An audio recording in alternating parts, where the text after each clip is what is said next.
pois, como todos sabem, alguns meses atrás, iniciávamos o ano com um planejamento feito, com metas e objetivos definidos, e tudo aparentemente caminhando em seu ritmo normal, né? Mas aí a pandemia, que nós assistíamos e sabíamos que estava muito longe da gente, né? Chega, impacta muito a economia mundial, prejudica o ensino superior, assim como a vida de milhões de pessoas.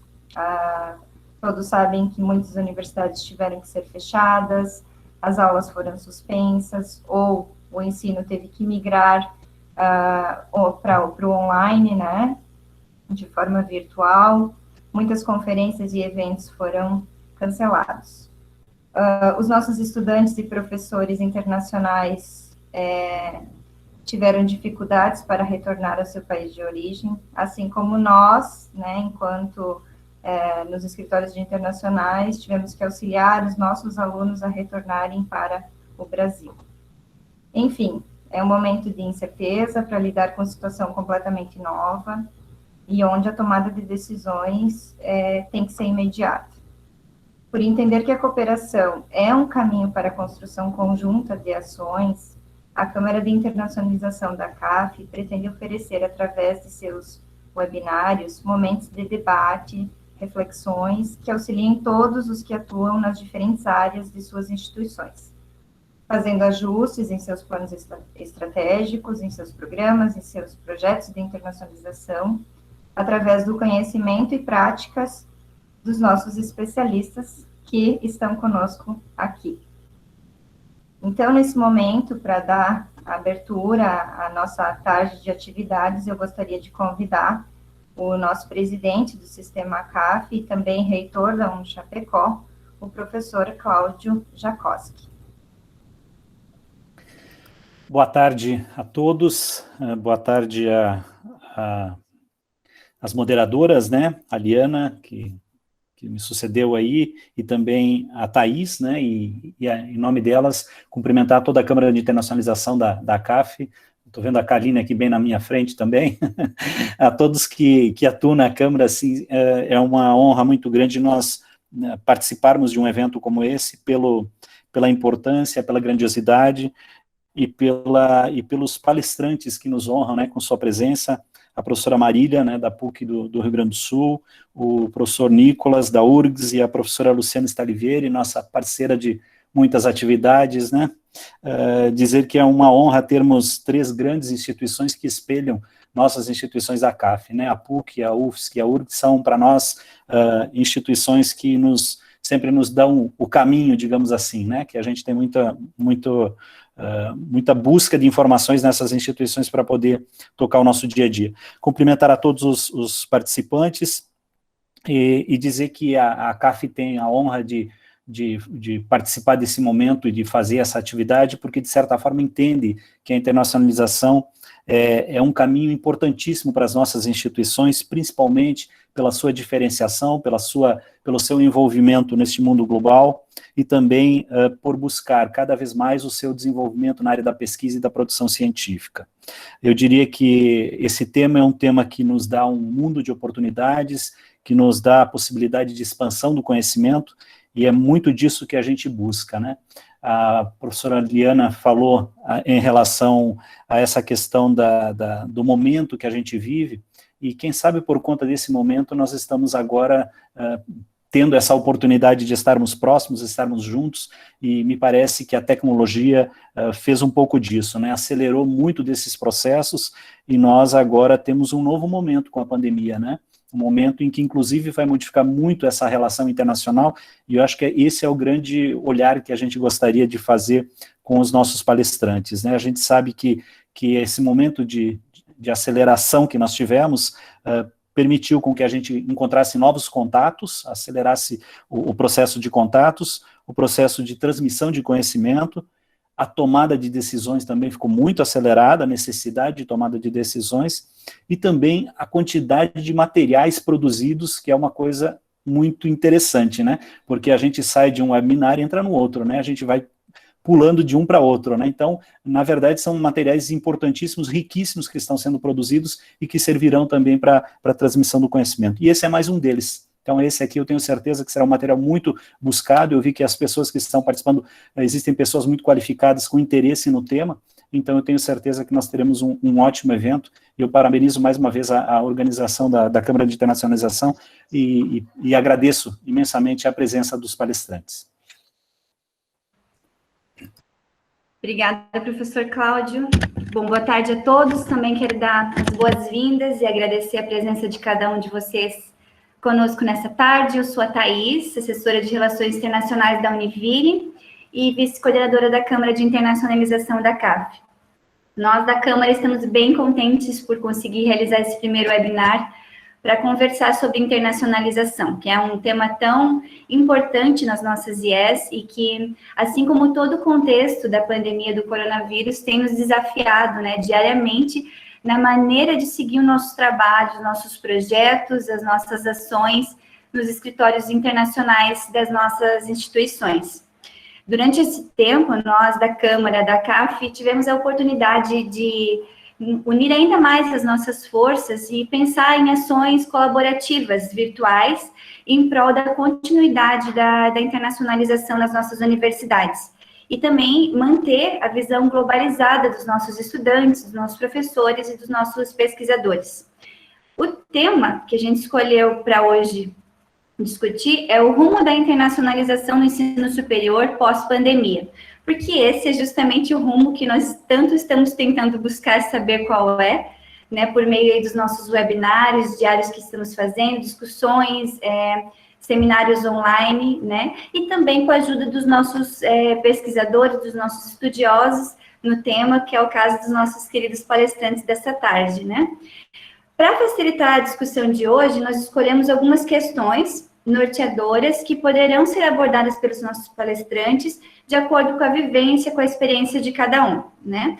A primeira seria, qual será a prioridade da internacionalização em nossas universidades? Como os escritórios de internacionalização deverão se reinventar? 2. Será este o momento em que as universidades terão a oportunidade de fazer internacionalização para todos?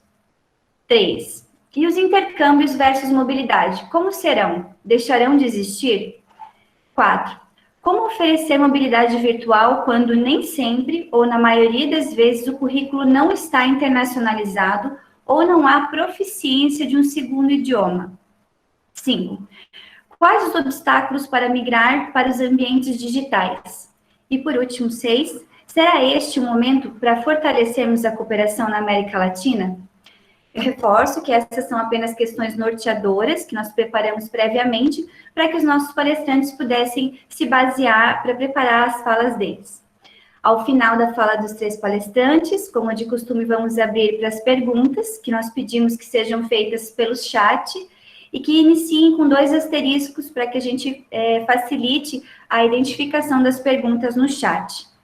Tá? Aproveito agora, então, para apresentar nossa primeira palestrante, a professora doutora Marília Morosini, licenciada e bacharel em Ciências Sociais, mestre em Sociologia Educacional, doutora em Educação pela Universidade Federal do Rio Grande do Sul, pós-doutora pela Universidade do Texas, professora titular da PUC, Rio Grande do Sul.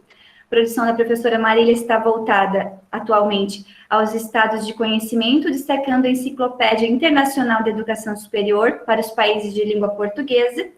Tem experiência na área de fundamentos da educação, atuando em educação superior, qualidade da educação superior, formação de professores, internacionalização da educação superior, diversidade e equidade na educação superior. Convido, então, a professora Marília para iniciar a sua fala.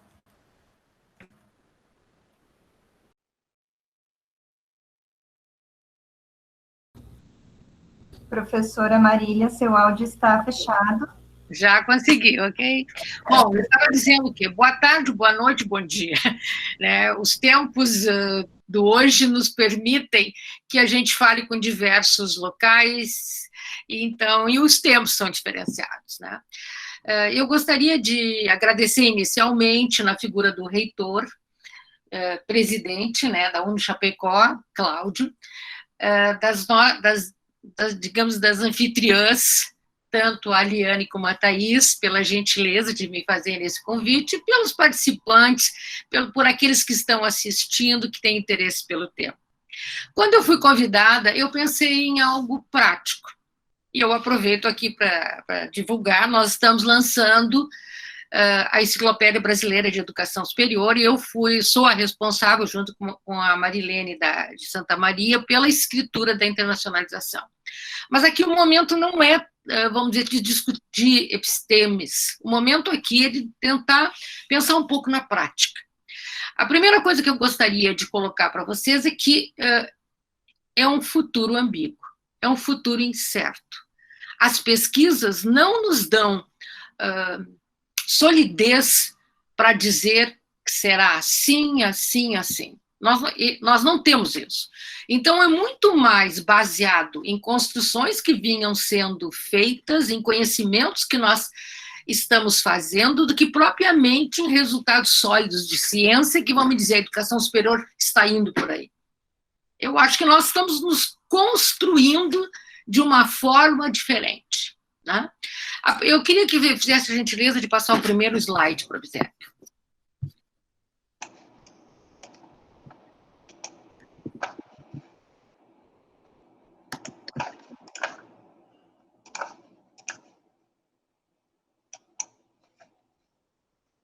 Não está passando. Ah, está passando. Obrigada. Abriu a tela para vocês? Tá, pode ser o segundo, Provisec. Vamos no segundo, que é impactante. O próximo, Provisec, a próxima tela. Tá. Esse eu julgo que é extremamente impactante. É um dado é um texto do World Bank, do Banco Mundial, né, baseado em dados da Unesco. O que ele está me mostrando? Isso é maio de 2020. Ele está me mostrando que nós temos 1.113 milhões de estudantes que estão sem aula. 1 bilhão, pessoal. Nós temos o que mais que está me mostrando? Que 60 milhões são estudantes de países onde as instituições estão parcialmente fechadas. Eu só tenho 8 países abertos, digamos, com instituições abertas, né? Claro que isso aí já me diz o grande impacto que nós estamos sentindo. A próxima tela, para você. A Unesco fez um relatório que ela trabalha no imediato. O que ela diz em relação ao imediato? Que é uma interrupção temporária e provavelmente está causando uma mudança disruptiva no funcionamento das instituições. O nunca antes pensado, o nunca antes imaginado. Se nós pensarmos só na tecnologia, o que a gente tem? Que em 2 semanas, em 5 dias, vamos dizer, se eu pensar na minha postura de professor, nós entramos num online que havia 30 anos estava se discutindo se implantava ou não. E eu estou falando aqui o caso das instituições privadas, especialmente no caso da PUC. Né? Então, em 5 dias, foi esse período, nós nos capacitamos, mudamos o currículo não, desculpe, mudamos o plano e partimos para o online. Professores, gestores, estudantes. Uma segunda questão imediata que a Unesco coloca, que provavelmente nós vamos ter uma retração de demanda, mas que vai tentar se colocar. A próxima tela. Ainda a Unesco, por exemplo, a Unesco ela vai dizer que o grande efeito documentado, como o reitor afirmou, nós temos inúmeras web, inúmeros dados, inúmeros tudo. Isso está documentado. Agora, o que a médio e longo prazo vai causar? Essa que talvez seja a grande discussão. Da mesma forma, o que ela diz? Qual é o estudante que realmente está sentindo? É aquele que está concluindo o médio e aquele que está concluindo a graduação. Quando ele vai concluir? Que mercado é esse? Como é que ele vai se colocar? Ainda coloca a Unesco também que os professores também estão numa grande dúvida. Como é que serão os contratos temporários? Como é que será a questão do teletrabalho? Como é que nós vamos agir? Quando é que nós voltaremos? Mas a Unesco diz que talvez os que estão mais sentindo esse impacto é o pessoal, digamos, gestor, o pessoal do suporte, o pessoal técnico, porque o seu futuro, na medida em que nós entramos para o online, muitas das coisas que nós necessitávamos de suporte, hoje nós não necessitamos mais. Probisec, a próxima tela. Bom, uma questão que eu tenho assistido às discussões é que a pandemia, ela acelerou o movimento das desigualdades. Isso é claro. Não surgiu nada tão novo. Desde a Segunda Guerra, quando ocorreu o processo de globalização, digamos, a questão da desigualdade, da inequidade, da não equidade, ela vinha se acelerando muito. E com a pandemia, esse processo foi acelerado. Nós temos também 40% das IES sem ensino remoto, 70% dos estudantes internacionais tiveram que voltar a seus países, e alguns não puderam. O escritório de relações internacionais, digamos, ele pode muito bem, ele sentiu muito bem nisso. E altas taxas de evasão, saindo do presencial para cursos online. Bom, a mobilidade, aqui eu quero entrar, porque eu costumo muito brincar, né? Que quando se fala em internacionalização, a gente muito lembra o famoso sonho do avião. Subindo no avião, descendo do avião, é mobilidade. Mas mobilidade, ela é para poucos, seja no norte também, mas principalmente nesse Global Sul. Ela era a marca do século XXI. Provavelmente, a mobilidade, ela não vai terminar. Eu tenho uma Inglaterra, que uma grande fonte de renda é a questão do ensino de inglês, doutorados, mestrados, intercâmbios, né? Próprios Estados Unidos, não tanto, mas a Inglaterra muito mais. Outros, por exemplo, a Austrália, que sobrevive disso, né? Diz que, e os autores têm colocado que na perspectiva da mobilidade, o Global Norte, com a questão de isolamento, com a questão do nacionalismo exacerbado, ou seja, eu vou cortar minha fronteira, eu vou fechar minha fronteira, bolsas, se é que existirem, elas serão para os nascidos naquele país, e isso está dificultando muito. A questão do visto, né? A questão da cobrança de taxas. Provavelmente os países mais ricos eles vão financiar e dar bolsas para aqueles que são seus nativos, e não para os outros que antes provavelmente poderiam ali estar. Probisec, a outra lâmina. Que desafios eu tenho, então? Vamos pensar um pouco na questão do desafio. Eu tenho outras saídas além da mobilidade? O escritório de relações internacionais ele vai ter que pensar em outras saídas. Mas ele tem um papel extremamente importante nas outras formas de internacionalização. O que a gente pode trabalhar como outras formas? A gente pode trabalhar como a internacionalização do currículo. O que a internacionalização do currículo está pensando? Ela une aqueles indivíduos que já fizeram mobilidades, aqueles professores que fizeram mobilidade, que possam, digamos, dividir as suas experiências para uma internacionalização em casa. Porque durante muito tempo, e isso é o meu tempo, tu ias para o exterior e fazia um pós-doutorado ou um doutorado financiado pelo governo brasileiro. Tá? E nós todos sabemos quais são os financiamentos, você paga FIIs lá fora, o indivíduo tem a bolsa, tem, digamos assim, uma taxa para sobrevivência, para aluguel, etc. Ele voltava, aquele conhecimento ficava com ele. Por quê? Não era só porque ele não queria distribuir o conhecimento, porque os próprios colegas não estavam interessados no conhecimento dele. Não havia uma cultura de tu dividires esse conhecimento. Um conhecimento que foi pago pela nação brasileira, e muito caro, mas que ele ficava com uma pessoa que teria uma formação muito boa, que a gente acredita que poderia ser na academia, produzir, formar outros, mas na própria graduação, alijava do processo de internacionalização todos os 25 que não tinham podido, ou por falta de bolsa, ou porque não tinham emprego, não queriam largar o emprego, ou porque não tinham interesse para o exterior, ou porque, inclusive, não dominavam o inglês. Então, nós temos que pensar em outras formas. A internacionalização do currículo, ela me propicia isso. Uma outra possibilidade é a que eu venho defendendo, que é a internacionalização em casa, a internacionalização at home, a internacionalização doméstica.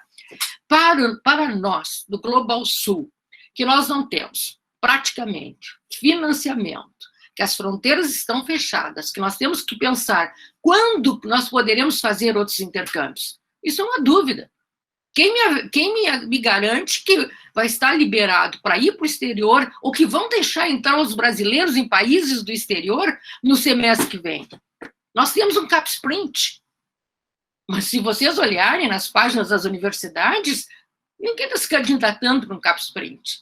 Quem é que, numa sã consciência de um momento que não tem vacina, tu não sabe onde está o vírus, eu estou escondida do vírus aqui, mas provavelmente está lotado de vírus, vai se, digamos, arriscar a ir para o exterior com o seguro-saúde, que tu também nem sabe, digamos, a extensão desse seguro-saúde.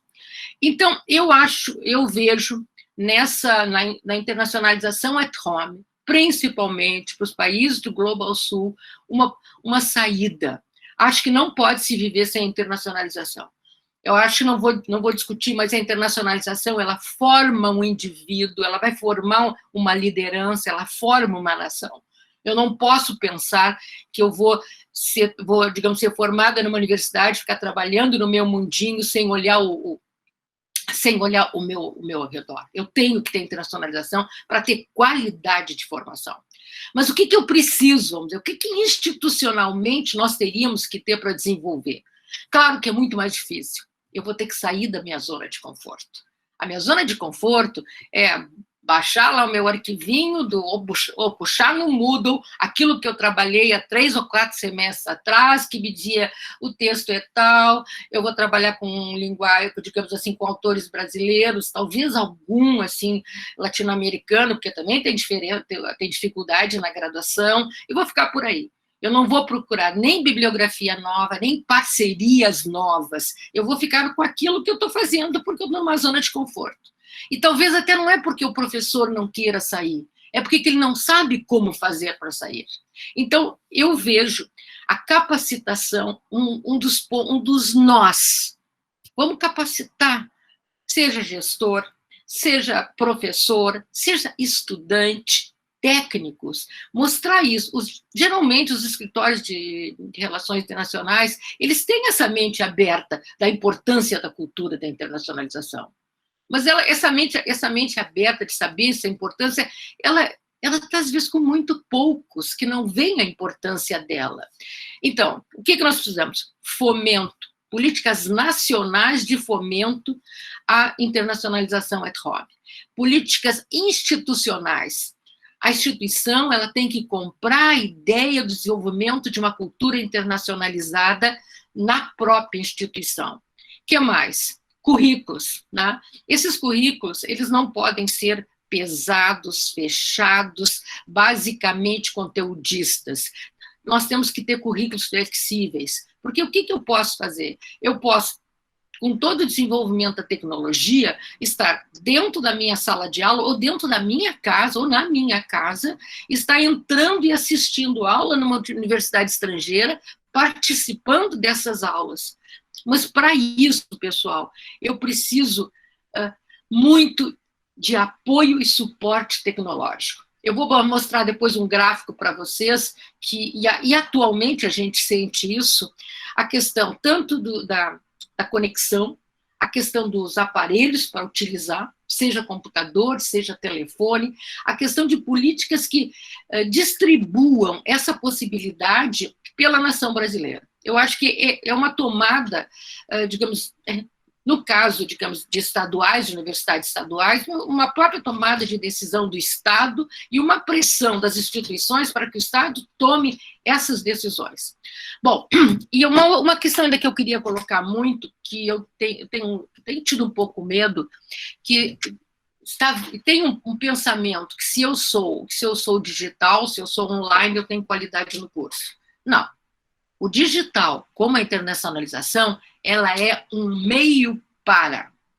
Ela me auxilia a desenvolver o meu ensino, mas o dizer que eu tenho, que eu desenvolvo um Padlet, que eu desenvolvo uma nuvem de palavras, que eu uso algum meio de entrar no Louvre, me diz que isso aqui vai ser qualidade? Não. Eu acho que a gente tem que ter muito cuidado em amarrar, digamos, a qualidade, a digitalização e ao online. Eu acho que isso tem que ser colocado.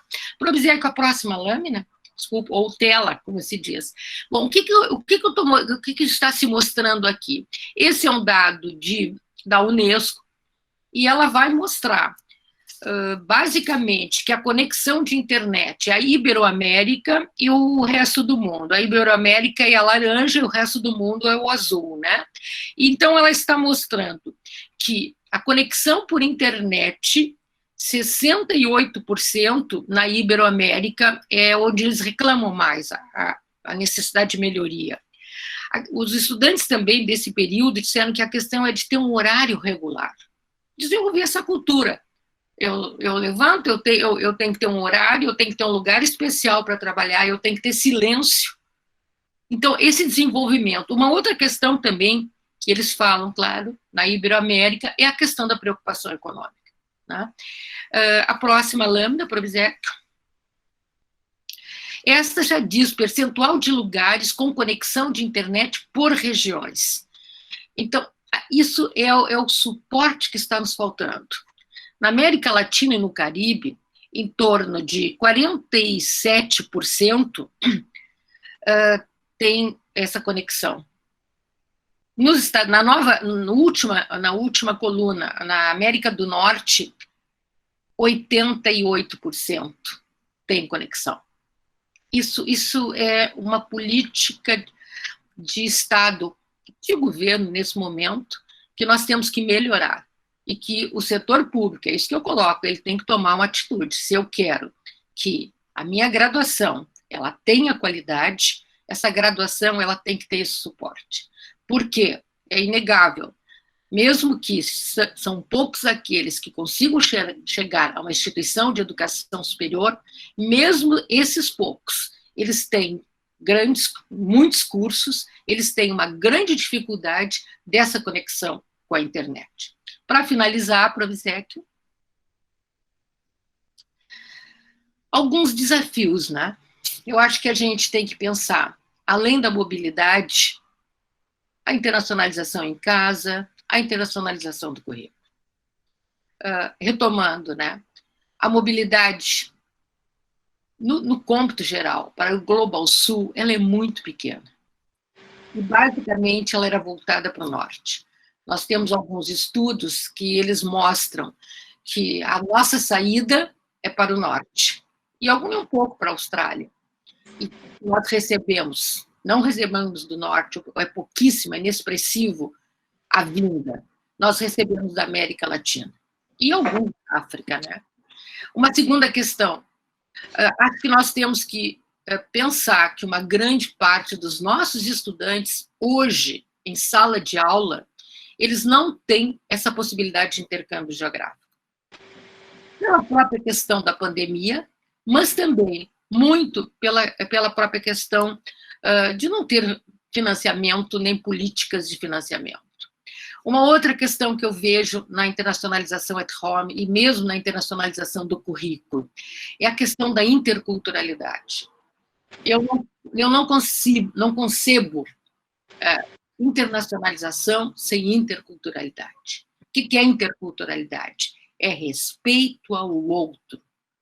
Então, essa postura, essa perspectiva de interculturalidade, ela é importante. Numa sala de aula no Brasil, eu tenho diversidade de etnias, eu tenho diversidade de gêneros, eu tenho diversidade financeira, econômica. O que é a internacionalização at home? Ela vai possibilitar que nessa própria diversidade eu construa um processo de internacionalização. E não é somente, por exemplo, exemplos de internacionalização que tu não precisa de deslocamento. Cátedras gêmeas. Nós temos já desenvolvidos nos programas uma série de professores com redes colaborativas. É fomento a essas redes. é fazer com que, estando aqui em Newcastle, eu faça meu contato com as parcerias que lá estão, que eu divulgue essas parcerias na minha instituição e que nós possamos construir cátedras virtuais e que a mobilidade ocorra virtualmente. Agora, o papel dos escritórios ele é muito importante. Não tanto hoje pelo deslocamento, eu acho que isso vai continuar. Isso vai ser um momento de esperar que venha a vacina, de esperar que, digamos que esse vírus, não se sabe que ele seja, digamos, já em toda a população, sem efeitos maiores, mas isso vai ser feito, mas de uma forma menor do que hoje é feita. Então, nós temos que buscar outros apoios. Esse escritório de relações internacionais ele tem que apoiar para fazer as cátedras gêmeas, para procurar trabalhar uma mobilidade virtual, para identificar em outros escritórios de outros países, porque em todas as universidades que nós temos visitado, existe um escritório de relações internacionais. É fazer esse contato de escritório daqui com escritório de lá, procurar ligar, procurar, digamos, lançar informações de quem, por exemplo, lá na Newcastle, estuda a internacionalização at home, estuda o papel linguístico. E outra questão, praticamente em todas as excelentes universidades, tem sempre um grupo que estuda Brasil, ou estuda América Latina. Então, esse papel, ele tem que ser, na minha percepção, ele tem que ser feito de uma forma mais ativa. Ou seja, agora, o escritório ele tem que buscar montar um portfólio de nas universidades, quais são as universidades, como é que funcionam, quem são as pessoas e professores que trabalham lá, com que temas. Ou seja, fazer esse link entre os internacionais e os nacionais. E eu aqui até falo, eu acho que uma das questões que nós temos desenvolvido muito também é a questão da América Latina. Os nossos parceiros estão aqui do lado.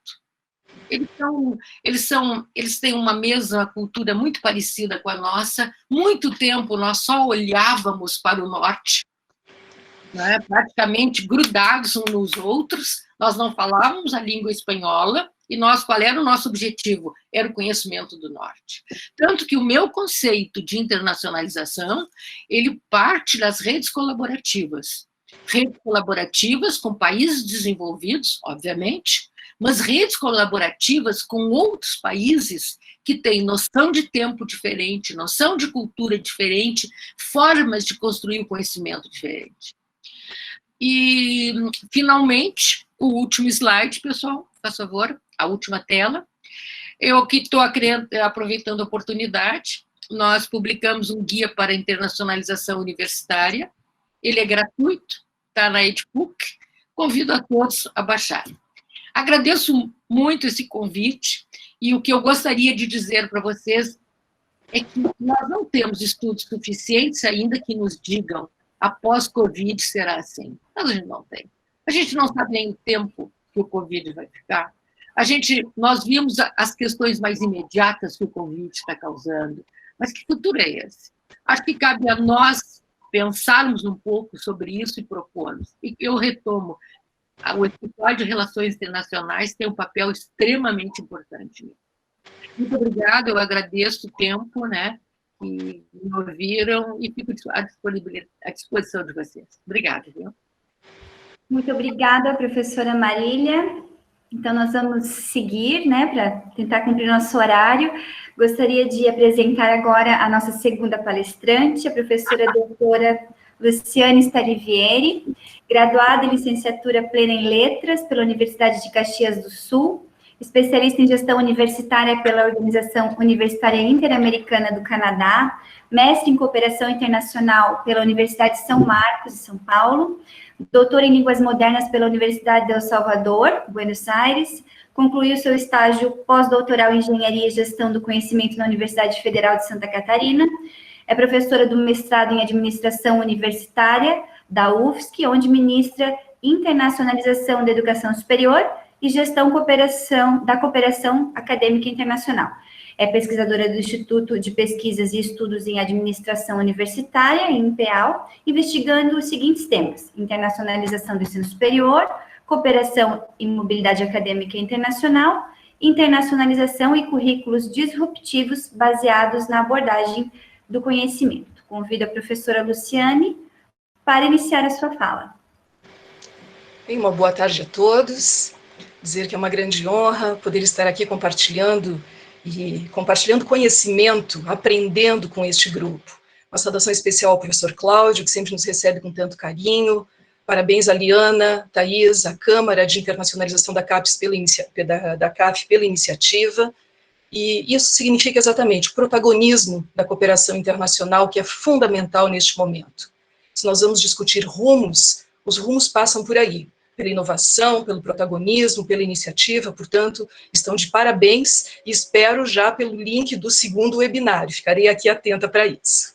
Quero saudar especialmente os alunos, as pessoas que nos assistem, estamos aqui com mais de 120 pessoas participando, isso significa realmente a relevância, o tema, a necessidade que temos de discutir a questão da internacionalização da educação superior. Uma saudação muito especial também à professora Marília, ao professor Nicolás, que são companheiros aqui de parceria, e dizer a vocês que realmente é uma honra poder estar aqui compartilhando este momento com vocês.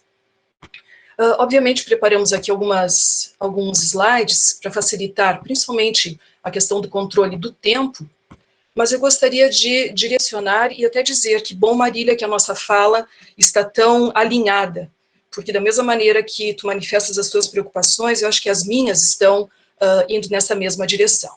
Portanto, nós vamos discutir rumos da internacionalização do ensino superior pós-pandemia, e eu já inicio com uma reflexão que eu utilizei na abertura do meu livro, do professor Otávio Vianney, que coloca, ainda em 99, a sociedade global, vista em suas configurações e movimentos, se revela como um novo momento da história.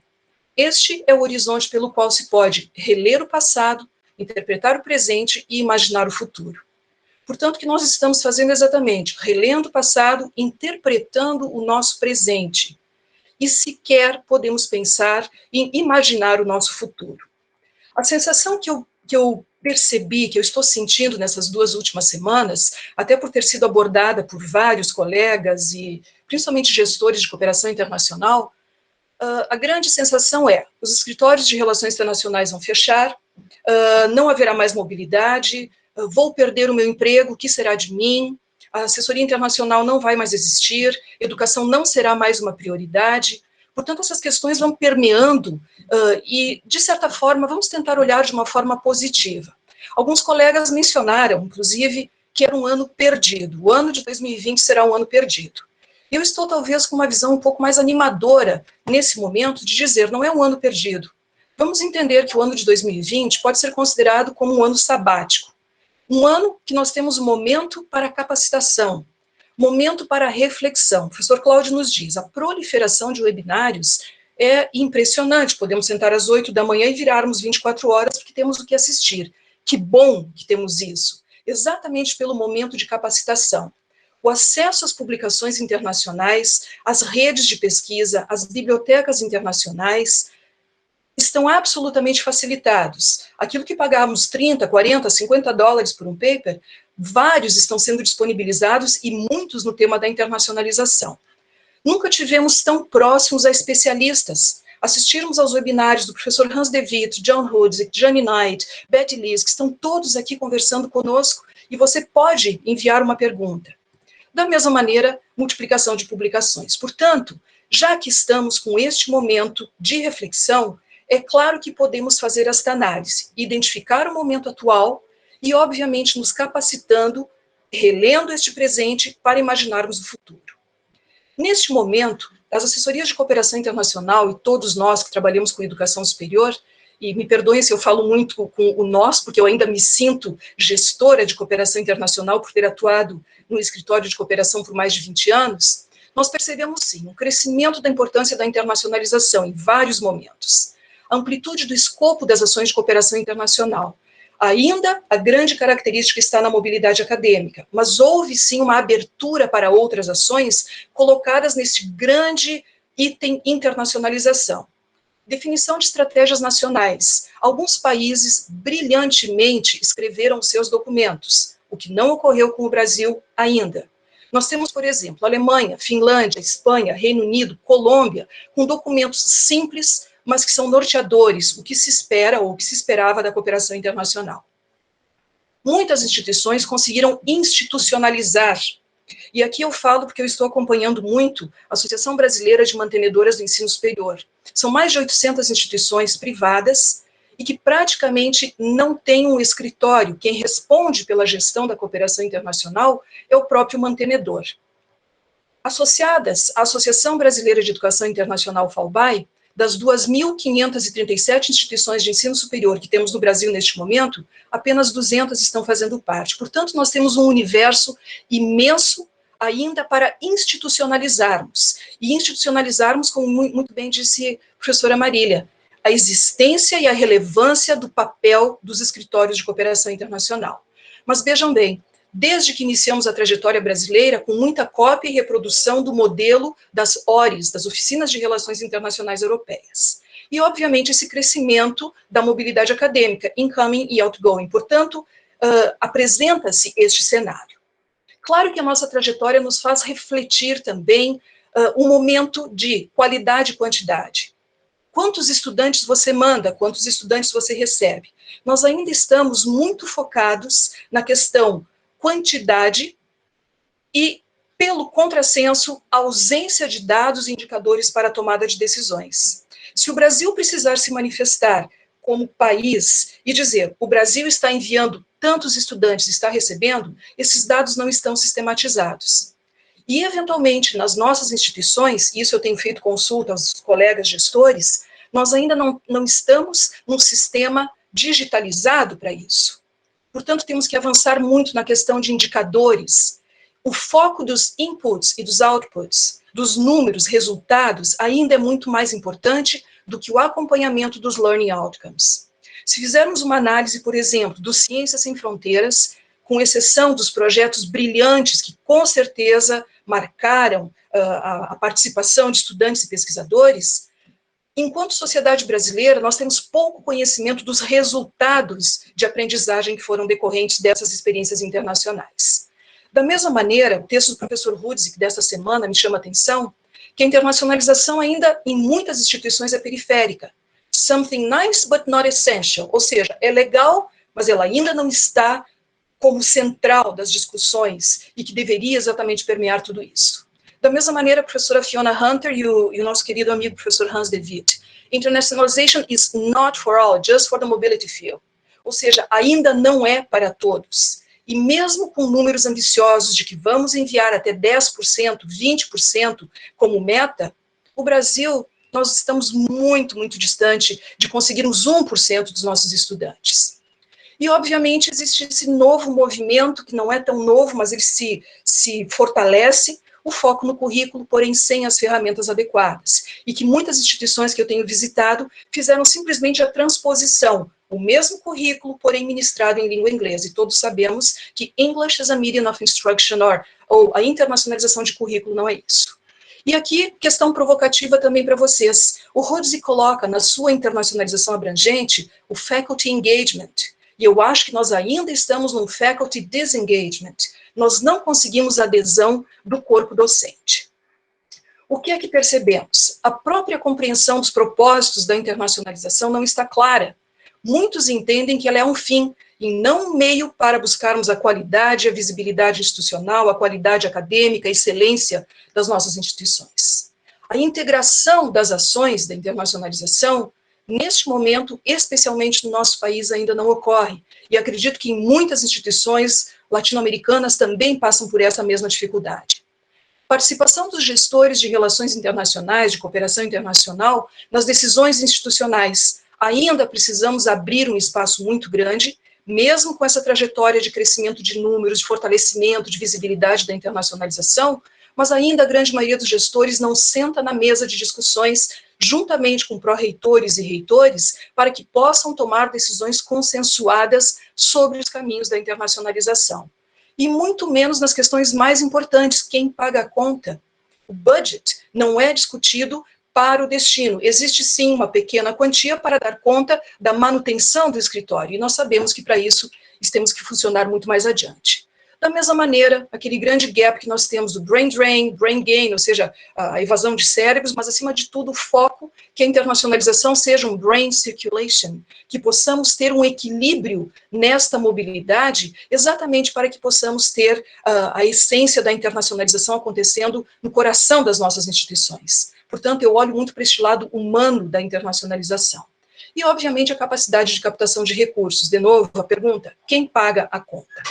Portanto, a internacionalização, ela permanece. Eu roubei, desculpem, eu não sei o autor deste pensamento, mas eu achei muito interessante. A internacionalização não é um departamento, é um comportamento que tem que permear toda instituição para fazer parte da sua identidade. Nós percebemos uma evolução, um avanço da nomenclatura da internacionalização, desde a internationalization abroad, envio de estudantes, a internacionalização em casa, a internacionalização do currículo, virtual exchange, que se desdobra em telecolaboração, teletandem, e-learning, virtual environments, ambientes virtuais, ambientes digitais. O professor Rubin, que nos ensina muito com o COIL, a State University, tem 20 anos de experiência nisso, no Collaborative Online International Learning, portanto, temos experiências muito bem-sucedidas. Conheci o conceito de Sustainable Internationalization, a professora Laura Rumbling com Intelligent Internationalization, e eu ousei criar também a internacionalização responsável e a internacionalização disruptiva. É claro que toda essa nomenclatura nos coloca neste momento. E agora? E agora o que a gente faz? A sensação é que tudo parou. Interrupção total e que não teremos mais a internacionalização. Bem, e agora o que a gente faz? Como diz o Theo no seu Pequeno Mundo, a gente faz. E esse fazer significa pensarmos nos impactos da pandemia da internacionalização em todos os modelos e toda a nomenclatura possível. O que significa dizer que surge um novo momento, um novo movimento chamado de virtualização, digitalização da internacionalização, virtual internationalization ou online internationalization, e que, em outras palavras, nós estamos partindo dos ambientes presenciais, migrando para os ambientes digitais. É claro que isso não ocorre com tranquilidade, isso não ocorre de uma maneira absolutamente fluida, porque nós não estávamos preparados para este momento. E ela nos coloca alguns desafios, principalmente para compreendermos, afinal, o que é este movimento do Virtual Exchange. Habilitado por tecnologias, portanto, utiliza mídias, tecnologias, digital ou móvel, com reuniões síncronas ou assíncronas, e aqui pensando tanto em aspectos acadêmicos quanto em aspectos administrativos, tanto sala de aula quanto gestão, e pensando que passa a ser um processo contínuo, por meio de parcerias, mantido por determinado período de tempo, prevendo a sua continuidade, de pessoa para pessoa, portanto, facilita este intercâmbio virtual, inclusivo, acessível, que facilita a cooperação, a comunicação intercultural, se concentra no diálogo.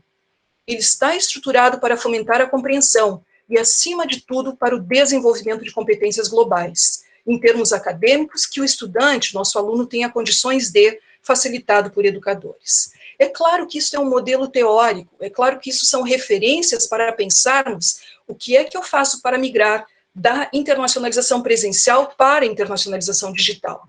E isso coloca desafios. O primeiro deles, obviamente, eu aqui estou brincando com a palavra, é o nosso distanciamento digital. O estudo do IBGE nos coloca dados que mais de 43 milhões de brasileiros não têm acesso à internet, muito menos a computador, que o grau de acesso é muito por telefones celulares, mas pouquíssimo pela participação e pela inclusão digital. O segundo gap é o distanciamento linguístico. O British Council fez um levantamento aqui no Brasil e também nos dá dados absolutamente estarrecedores. 5% da população brasileira tem condições de comunicação em línguas estrangeiras, 1% se considera fluente. E de que maneira nós temos parcerias internacionais? Nós temos, por exemplo, 2.537 instituições de ensino superior brasileiras, 100 e poucas comparecem para apresentar uma proposta ao CapSprint, porque tinham um plano de internacionalização internacional e tinham uma certa robustez nas suas ações, porém 36 apenas são contempladas. E o que fazem as 2.470 instituições, as que não conseguem mordiscar este financiamento? Isso é uma preocupação que coloca como desafio muito grande. É natural que todos estejamos olhando para o ambiente virtual, mas o gap vai ficar muito grande. E acredito que o que nós temos que fazer neste momento, pensando em questões práticas, entender uma instituição de ensino superior com uma visão sistêmica, políticas de internacionalização. Se o novo conceito que foi proposto pela Janine Knight, pelo Hans De Witt, colocou a palavrinha "it's an intentional process", é um processo intencional, significa que isso tem que estar muito claro para todos das instituições. É uma dimensão cultural, internacionalização é um comportamento, entendendo que a instituição como um todo deve pensar a internacionalização de uma forma integral. E para isso, políticas, ações, capacitações, movimentos devem ser feitos dentro do protagonismo que a instituição tem, dentro da universalidade do conhecimento, que pressupõe que ela seja a promotora, a protagonista disso tudo. Obviamente, a questão humana, grande dificuldade na capacitação. Não é simples você fazer a transição de um currículo presencial para um currículo totalmente digitalizado. Isso implica treinamento, formação, discussão, capacitação. E para que isso ocorra, obviamente, estratégias de gestão. Como é que vamos capacitar? Como vamos desenvolver essa cultura dentro da organização, dentro da instituição? Como vamos ter essa política atuante, transformada em planos, em diretrizes, em objetivos e em metas? E, acima de tudo, com indicadores apontando resultados. Para que tudo isso ocorra, obviamente, necessitamos de estrutura, condições básicas para que essa internacionalização ocorra. E isso, obviamente, requer um impacto tecnológico também. Ferramentas, plataformas, suportes, com que a gente consiga fazer com que essas 6 dimensões possam ser pensadas conjuntamente pelo Escritório de Relações Internacionais, que vai ser o orquestrador deste movimento, porém com todas as demais instâncias da instituição. Entendendo. Essa frase é do professor, do reitor da Tsinghua University, que ele coloca: "What makes a great institution?" O que faz uma grande universidade? Onde está a grande diferença? O seu protagonismo, a sua liderança, a sua criatividade. Porque ela é que vai ser a promotora de unir o setor público, o setor privado e a comunidade, focando principalmente nas questões de o que pensar da internacionalização. A comunidade demanda profissionais com competências globais, o mercado está pedindo isso. Profissionais com competências de entendimento de outras culturas, de trânsito, entender que uma cultura não é melhor do que a outra, elas são apenas diferentes. O respeito, a flexibilidade, a tolerância, a solidariedade, colocar-se no papel do outro. Para isso, acho que a professora Janine Knight é muito feliz em trazer o ciclo da avaliação da internacionalização. Eu entendo que nós já estávamos no meio do caminho da operacionalização das ações. O que acontece agora? Revisão, reforço, e vamos começar a conscientizar, a comprometer que é um novo momento, é uma nova fase, requer um novo planejamento. E esse planejamento, para fazer mais e melhor, maximizando learning outcomes, eu acho que o foco de números é fundamental, mas temos que compreender os resultados. O que os nossos estudantes, o que os nossos professores estão trazendo, baseados, acima de tudo, na criação dos ecossistemas de internacionalização, na valorização do capital humano, na retenção do capital intelectual, porque muitos dos nossos alunos acabam não retornando ao Brasil. E, acima de tudo, utilizando ferramentas de gestão, sendo que ferramentas de gestão do conhecimento, acima de tudo, que possam nos dar a grande transformação dos dados. Eu tenho números. O que eu posso fazer com esses números daqui para frente? Uma boa análise, mas, acima de tudo, transformando em informação. Esta informação transformada em conhecimento que me permite vantagens para a tomada de decisões, me permite análise de cenários, análise de conjunturas, análise de estruturas e foco no indivíduo. E, acima de tudo, transformando esse conhecimento em sabedoria. Uma compreensão mais refinada. E os movimentos, o professor Neri dos Santos, num webinário essa semana, colocou: o que vem pela frente? Vem a intuição. Nós estamos no momento da indústria 4.0, inteligência artificial, internet das coisas, é um movimento de disrupção. O conexionismo passa a ser a palavra-chave. E nós podemos utilizar técnicas e ferramentas de gestão do conhecimento, tanto para questões administrativas, quanto para questões acadêmicas. Design thinking, mind maps, storytelling, lições aprendidas, repositório de conhecimentos. Nós fracassamos muito ainda nessa questão da organização do conhecimento e torná-lo acessível. Como é que você resolveu problemas dos seus alunos, dos vistos, de mandá-los para casa? Nós estávamos com 200 milhões de estudantes. 20 universidades interrompidas, 170 países fecharam as suas portas. A professora Marília colocou 70% dos estudantes retornaram. Como é que cada universidade lidou com isso e como podemos compartilhar este conhecimento? E em termos de sala de aula, o aprendizado híbrido, as classes de aula, classes de espelho, como os espanhóis costumam chamar, baseadas em problemas, baseadas em projetos, ou seja, é um novo momento da internacionalização, e aqui nós podemos utilizar tanto pré-intercâmbio, pós-intercâmbio, quanto pré-pandemia, pós-pandemia, dentro de uma sociedade do conhecimento que migra para a era digital.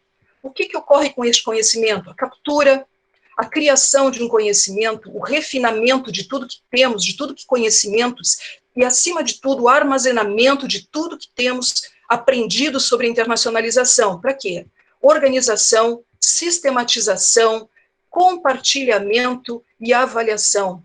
De que maneira nós podemos utilizar técnicas de gestão do conhecimento e transformar isso tudo nesta internacionalização disruptiva, que vai ser, o professor Neri colocou, que não é mais o behaviorismo, não estamos mais no construtivismo, o movimento agora é o conectivismo, o conexionismo, como utiliza-se também, aprender é conectar-se, e é um novo momento para pensarmos no cotrabalho, no coaprendizagem, na coprodução, no codesenvolvimento.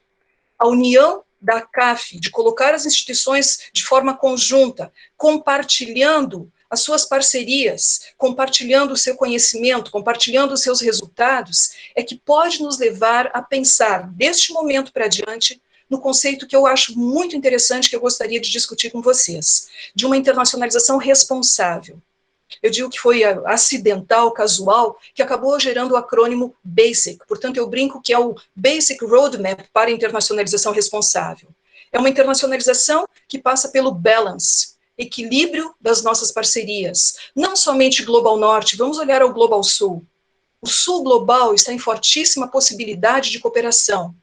Accountability, a nossa responsabilidade de prestar contas à sociedade do que é feito dos movimentos da internacionalização. O conhecimento produzido continua ficando de domínio individual e nem sempre compartilhado, nem com a comunidade e tampouco com a instituição que foi a promotora dessa mobilidade acadêmica, seja de pesquisadores, de alunos, de professores.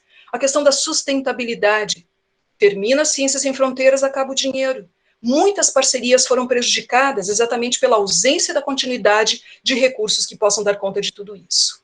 Inclusão.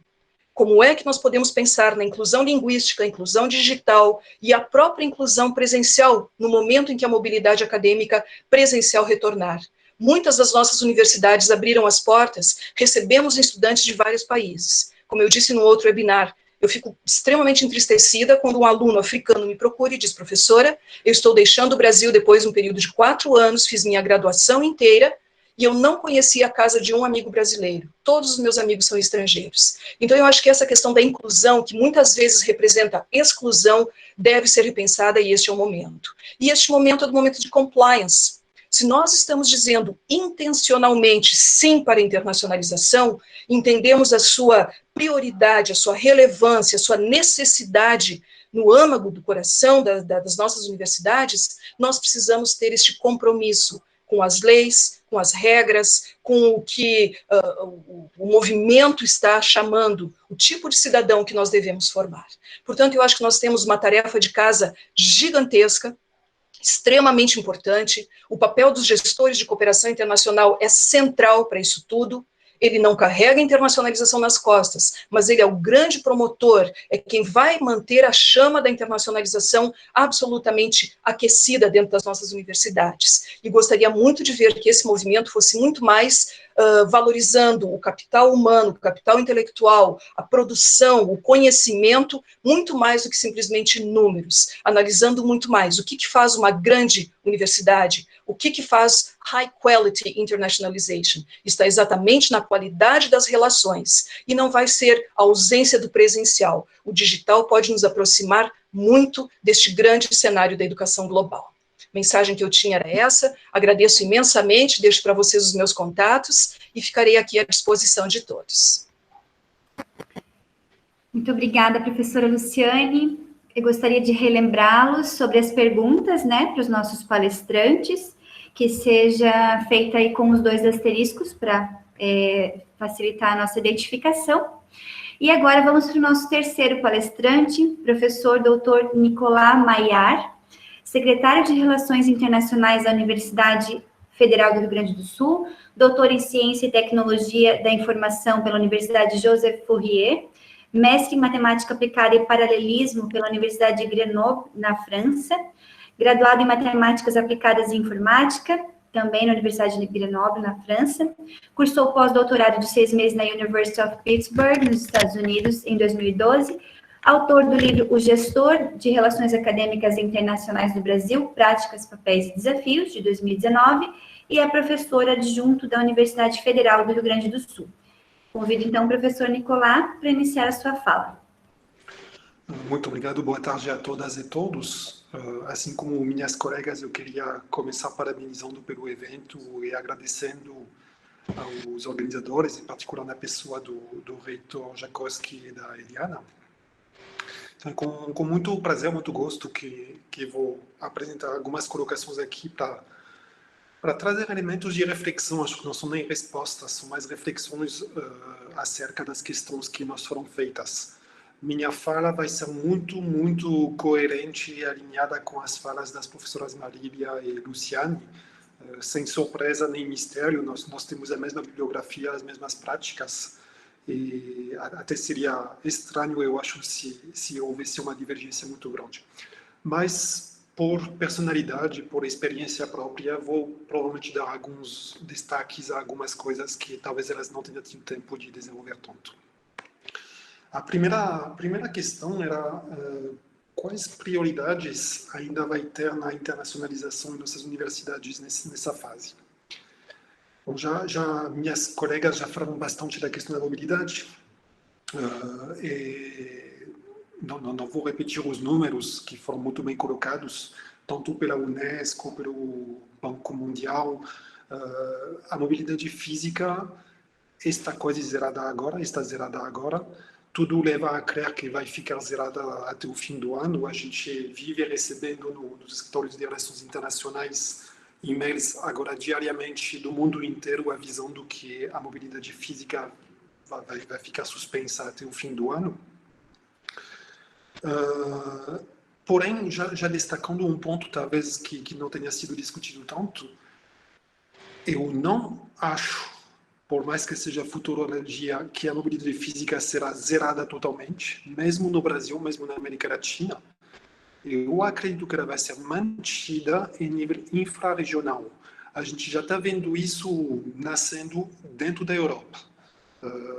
Os países europeus, eu acredito, vão levar tempo até reestabelecer os contatos e as conexões com o mundo inteiro, mas entre os países europeus, eu não tenho a menor dúvida que um certo grau de mobilidade estudantil física vai recomeçar ainda esse ano.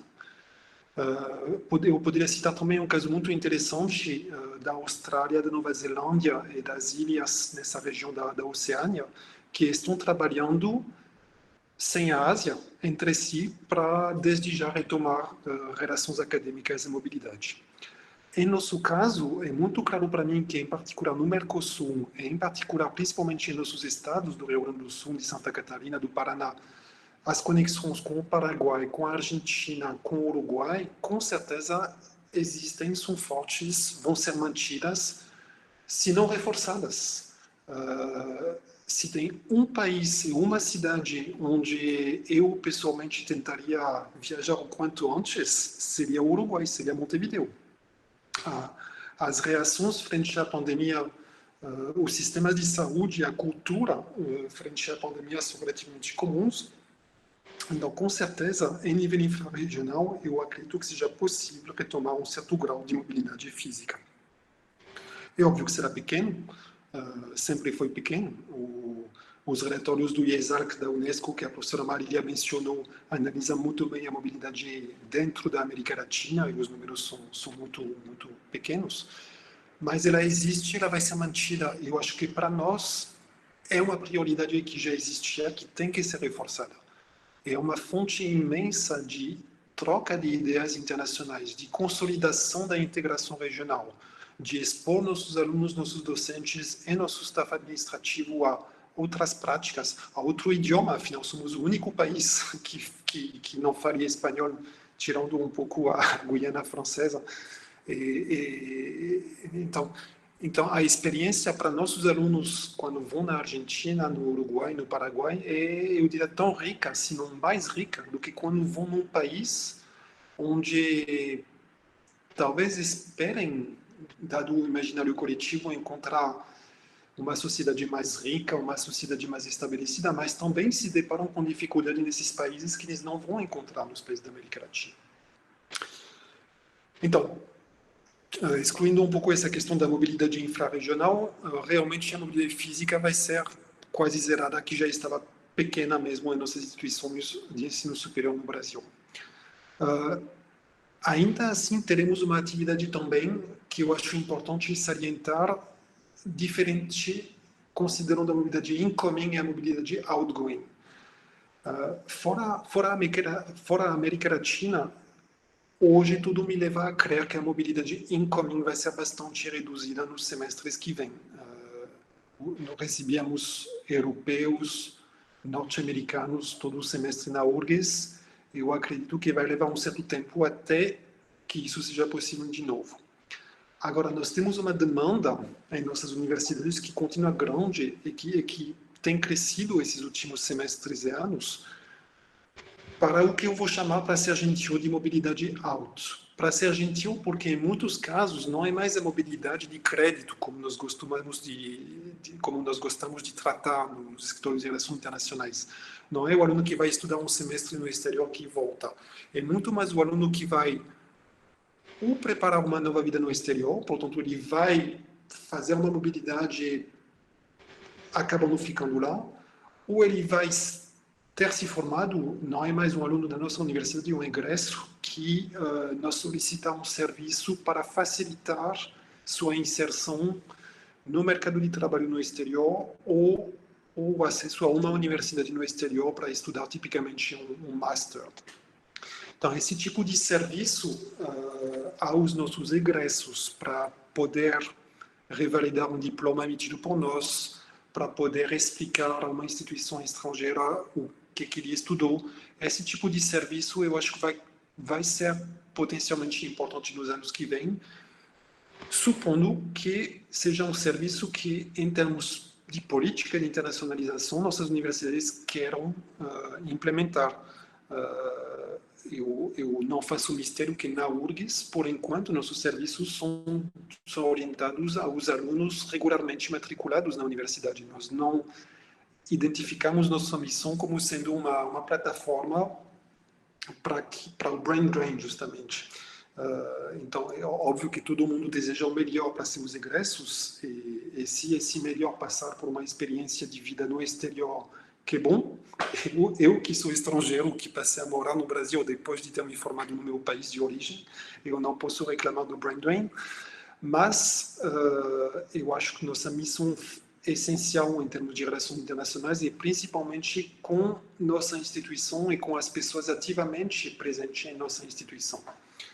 Então, há ali uma escolha política a fazer sobre o tipo de suporte a dar a esse tipo de experiência no exterior.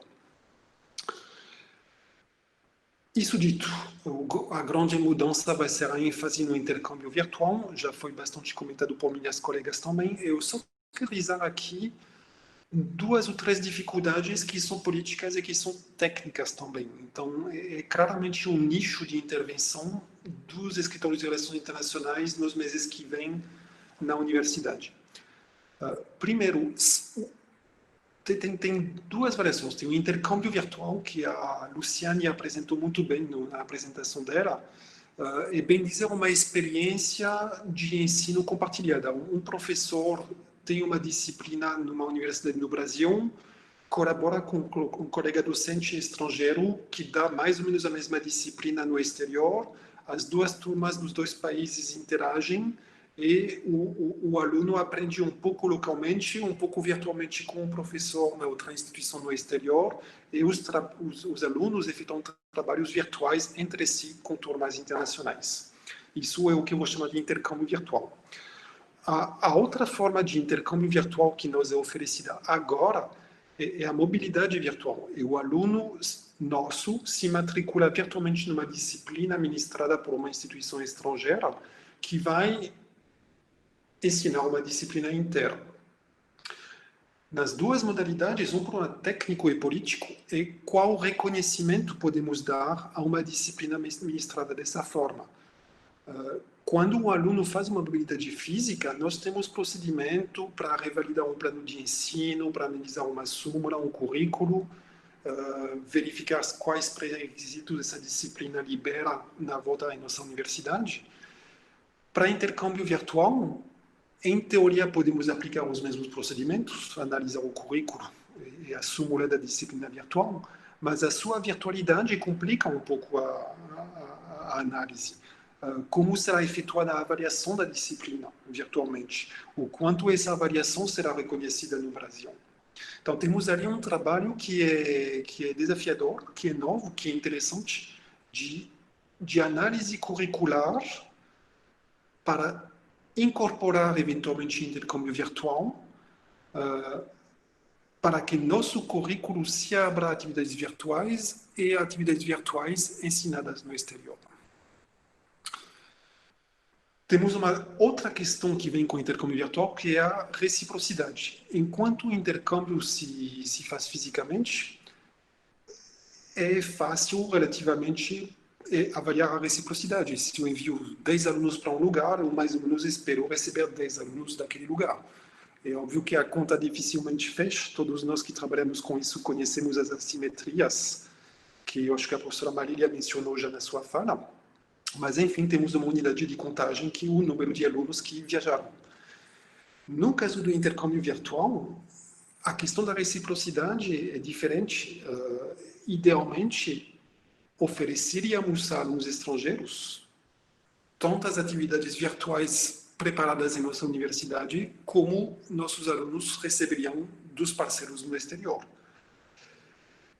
Só que, com o preparo maior e mais acelerado que se tem em vários países agora, eu tenho um certo receio de onde nasce uma necessidade política de tomarmos decisões sobre o fato que, aos poucos, é muito possível que alunos brasileiros de nossas universidades, na maior boa vontade do mundo, comecem a cursar muitas atividades virtuais lecionadas no exterior e a tentar ou esperar uma revalidação de muitas dessas atividades dentro dos nossos currículos aqui. O que leva a um problema de política educacional e de política de instituição que é muito grande. O quanto será que podemos querer, desejar ou recear que 5%, 10%, 30%, 50% do nosso ensino seja terceirizado e virtualizado a instituições estrangeiras? Como é o papel de secretário de Relações Internacionais que quer internacionalizar o ensino na URGS? Também como professor de computação, eu sou extremamente favorável a fazer com que nossos alunos sejam expostos a estudar disciplinas cursadas no exterior. Eu, como professor de computação, eu lecionei uma disciplina chamada compiladores durante anos. Eu tenho um MOOC de Stanford, que é a universidade que meio que criou a disciplina, em inglês, que contém exatamente tudo o que eu leciono. Então, como professor, é muito interessante poder enriquecer meu ensino em português na URGS com, no mínimo, extratos desse MOOC que eu posso recomendar que meus alunos assistam. Isso é uma coisa que eu acho extremamente positiva. Agora, eu poderia radicalizar isso e simplesmente dizer aos meus alunos, olhem, vocês não precisam muito de mim, está tudo online no MOOC de Stanford, assistem, aplicam uma prova e vocês ganham os créditos. Em algum momento, nós vamos ter que tomar decisões para equilibrar essa percentagem entre o ensino virtual no exterior e o ensino presencial.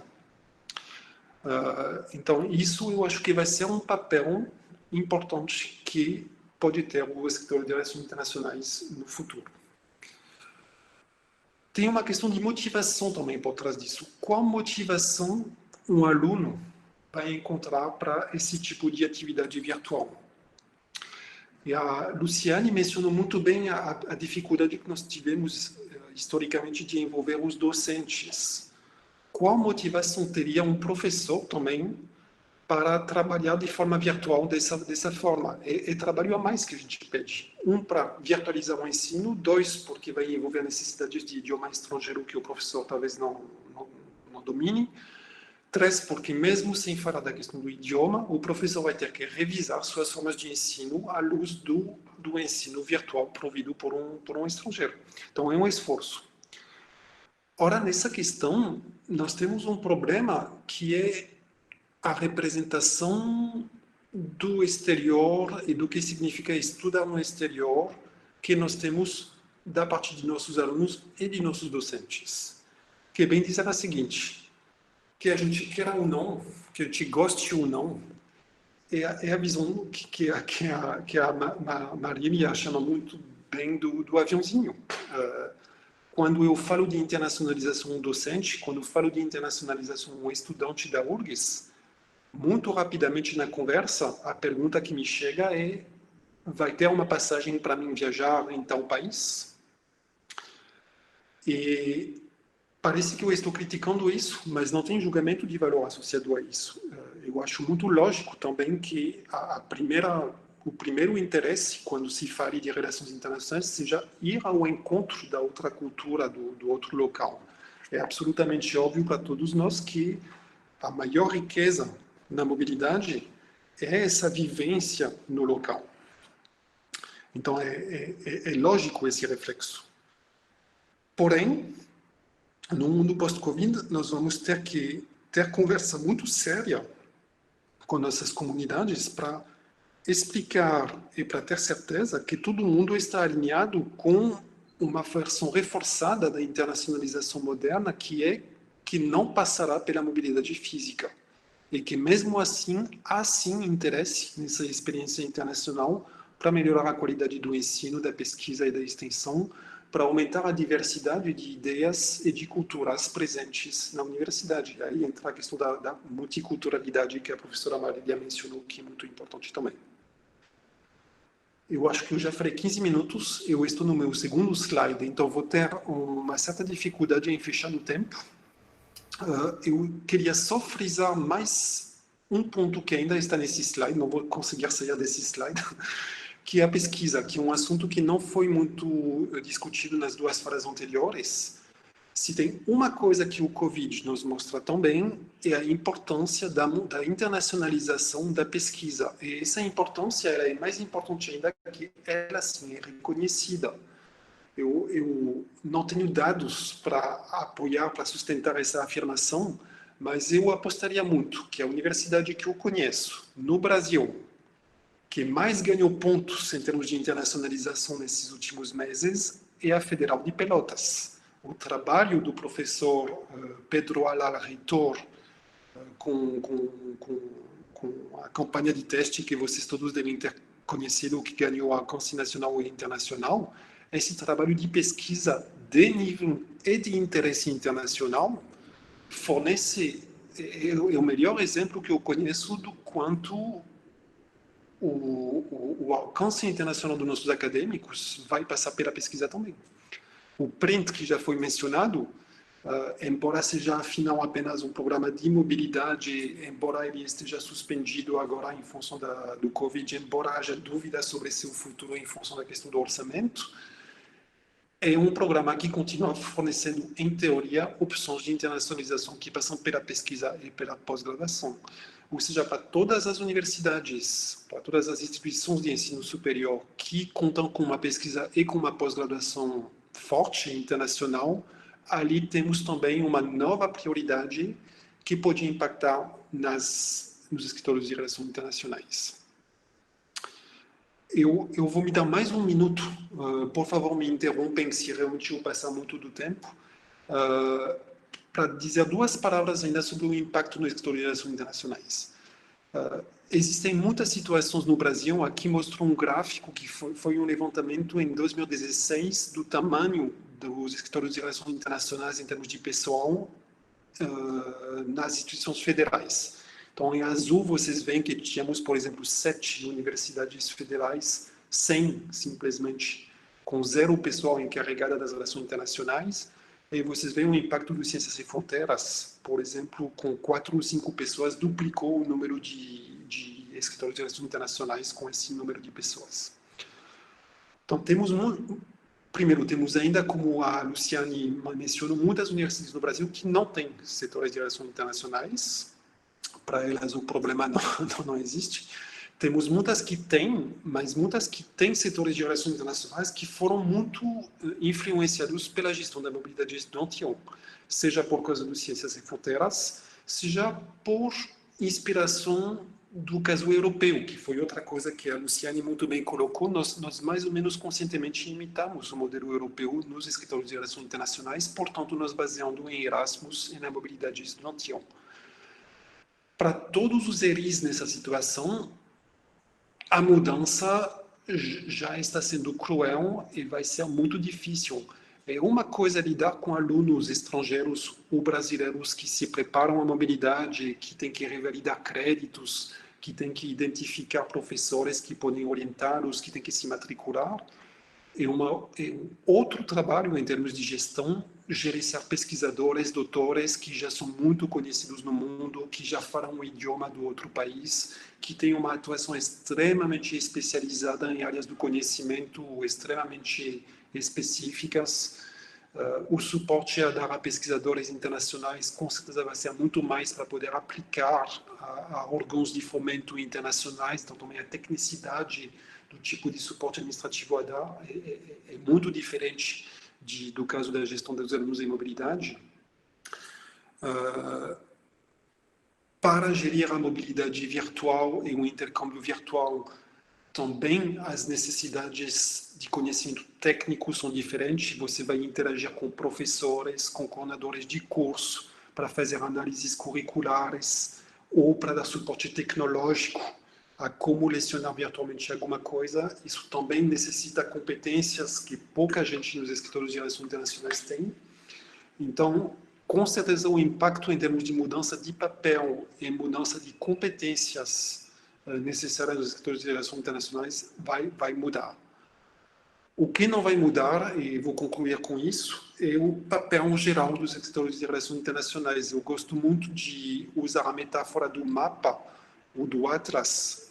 Eu acho que o nosso papel, em geral, é colocar as pessoas em contato, como a Marília mencionou. Então, é saber quais acadêmicos da sua instituição interagem com quais países, com quais universidades, com quais grupos de pesquisa ou de ensino no exterior, para fazer o quê e com que fomento. Esse trabalho de levantamento, que é muito gradativo, muito lento, muito complexo, ali tem um papel que não vai mudar, que tem que ser mantido para poder garantir a contínua inserção das nossas universidades no cenário internacional. Com isso, vou concluir. Eu escrevi um pequeno livro que já foi mencionado, que vocês podem baixar, ele é gratuito, ele está no site da URGS. Se vocês querem mais detalhes sobre os papéis dos gestores de relações internacionais, e acho que já passei muito do meu tempo, então vou devolver a fala. Muito obrigado. Muito obrigada, professor Nicolás. Já aproveitando, se você puder deixar disponível o link do livro, a professora Luciane compartilhou também, a professora Marília também, para deixar disponível para os nossos, para quem estiver assistindo, né, estiver na sala conosco. Bom, na verdade, eu acho que o nosso dia valeu hoje, né, por tanta coisa que ouvimos, e eu, enquanto escritório de relações internacionais também, né, por estar no escritório, a gente também tem várias angústias, e aí a gente fica perguntando, né, por onde vamos, e é bom a gente compartilhar esses momentos para que a gente também entenda que estamos juntos, e também entender o caminho que isso está levando, né, porque como nós somos de universidades comunitárias, por exemplo,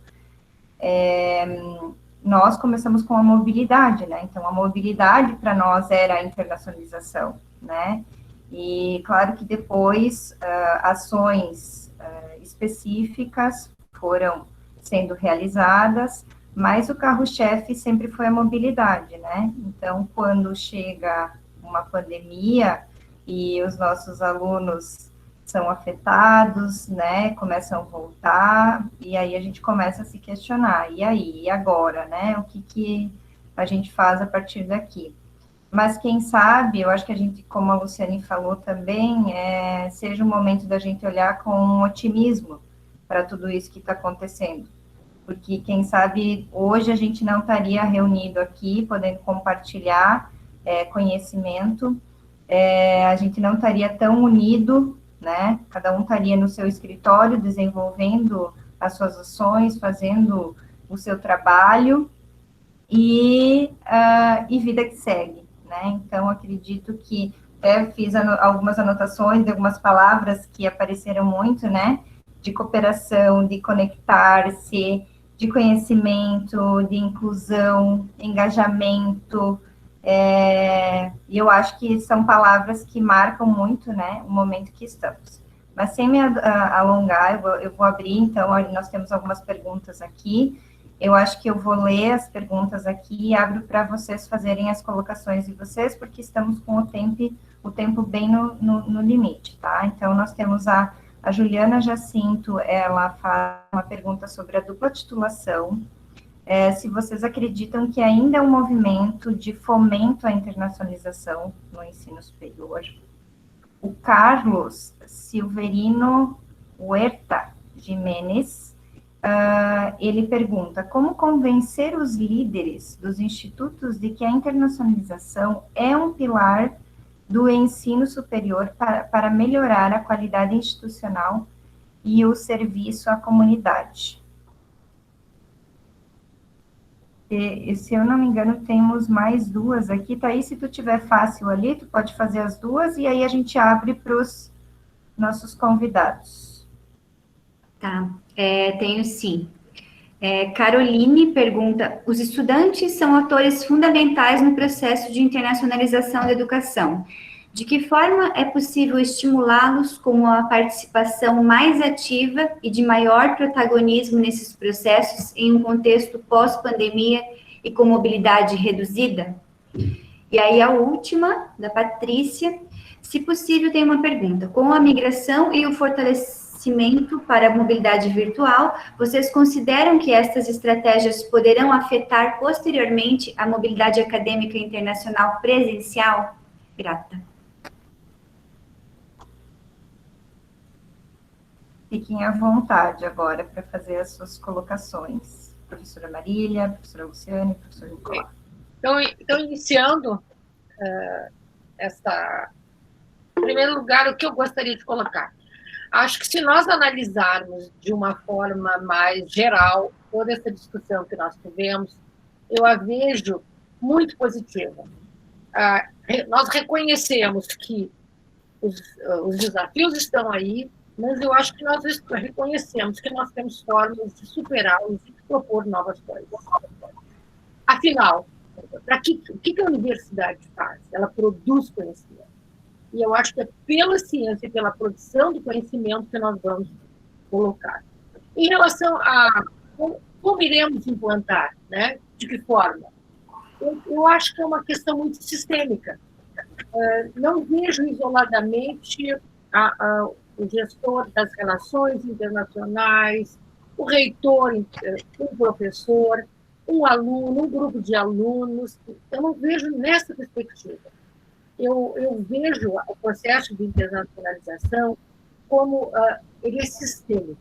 Ele tem que abarcar a instituição como um todo. Talvez nós não consigamos abarcar toda a instituição, mas nós precisamos que as pessoas que estão nessa instituição, principalmente aqueles que têm órgãos diretivos, eles tenham a capacidade de elaborar políticas que possibilitem essa internacionalização, envolver os atores, porque de cima para baixo a gente está sabendo que as leis são maravilhosas, mas elas não permanecem. Envolver os atores da internacionalização. Por exemplo, gestor. tem que capacitar gestor, capacitar todos os níveis, eles têm que ser capacitados para essa nova internacionalização. Não sei se seria assim, porque se eu me basear na internacionalização do currículo e na internacionalização que envolve a mobilidade, que envolve a em casa, elas não são novas. Talvez nós devamos olhá-las com um pouco mais de cuidado. Eu acho ainda que, voltando à questão dos escritórios, eu os vejo como uma alta responsabilidade. Mas eles têm que se pensar, eles têm que fazer toda uma criação, criativamente. Acho que ele é o ponto que pode unir os departamentos. Como o próprio Nicolás coloca, vai ser um trabalho diferente, mas vai ser um trabalho que vai buscar identificar a instituição, aonde estão as portas. Eles vão criar pontes entre na própria instituição e da instituição com o exterior. Né? Então, e ainda vejo uma outra função para os escritórios. Né? Se trabalhar em nível de graduação, os currículos são determinantes no curso. Há que se pensar os próprios escritórios ajudando a essa nova visão de currículo, esse currículo mais flexível. Eu vejo que é por aí, eu vejo que é um processo sistêmico que envolve a instituição, não só o programa de pós, mas que faça com que a gente tenha aquela percepção de que nós temos que ter relações colaborativas. Né? E eu gostaria, então, para finalizar minha fala, eu gostaria de... Agora eu abri o livro, né? E eu estou com a conceituação do nosso grupo de CES pensa sobre internacionalização. É um processo de integrar uma dimensão internacional, ok? É internacional e intercultural. Não vejo a internacionalização sem o respeito a outra cultura.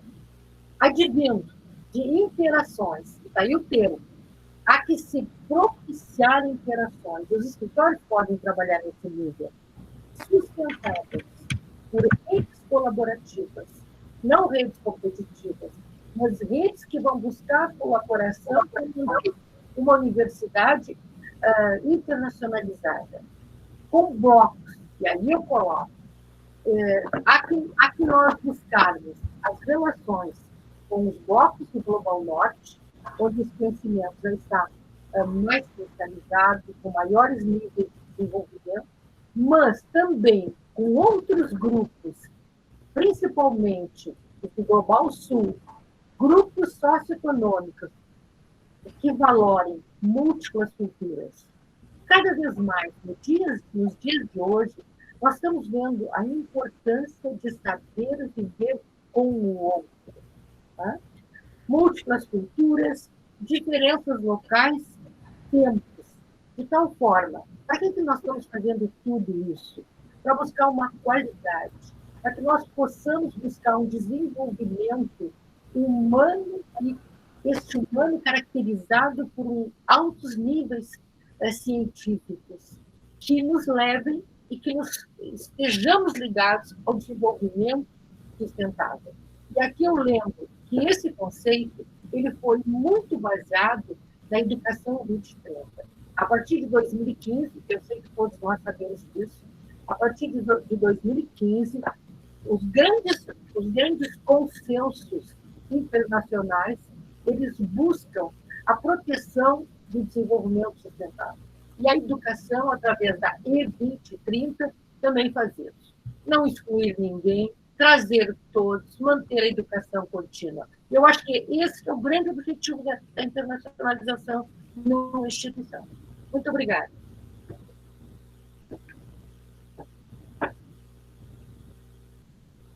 Se o Nicolás permite, seguimos a ordem de apresentação. Pode ser, Nicolás? Obrigada pelo cavalheirismo de sempre, que faz parte da tua personalidade. Eu vou começar de uma maneira diferente, respondendo pontualmente as 4 perguntas colocadas. A primeira delas foi com relação ao duplo diploma. Desculpe, eu não anotei o nome das pessoas que estão perguntando, mas sabe que eu estou respondendo a sua pergunta. Eu sempre tive como pergunta própria, duplo diploma para quê? Para que serve um duplo diploma? Ah, você vai ter um diploma brasileiro, vai ter um diploma tal. Sim, mas para quê? O que você pretende? Tudo, tem um livro do Simon Sinek que chama-se Starts with Why. Comece com um porquê. Tudo na vida. Então, a minha pergunta é, por que você quer ter um duplo diploma? Isso vai lhe abrir portas porque você pretende morar fora do seu país e exercer as suas atividades profissionais? Excelente. É porque você quer ter 2 diplomas na parede? Excelente. A questão é, qual o objetivo? Por que você quer ter um duplo diploma? E com isso, as universidades certamente vão perceber a necessidade de avançar ou não. Eu faço essa reflexão porque o trabalho para conseguir desenvolver um duplo diploma é longo, é cansativo, é desgastante, e eu não sei se os resultados lá na ponta são tão compensadores, pelo investimento que a instituição, a equipe de trabalho, dos 2 lados, duplo, triplo diploma, já passei por essa experiência também, de conseguir colocar instituições e professores.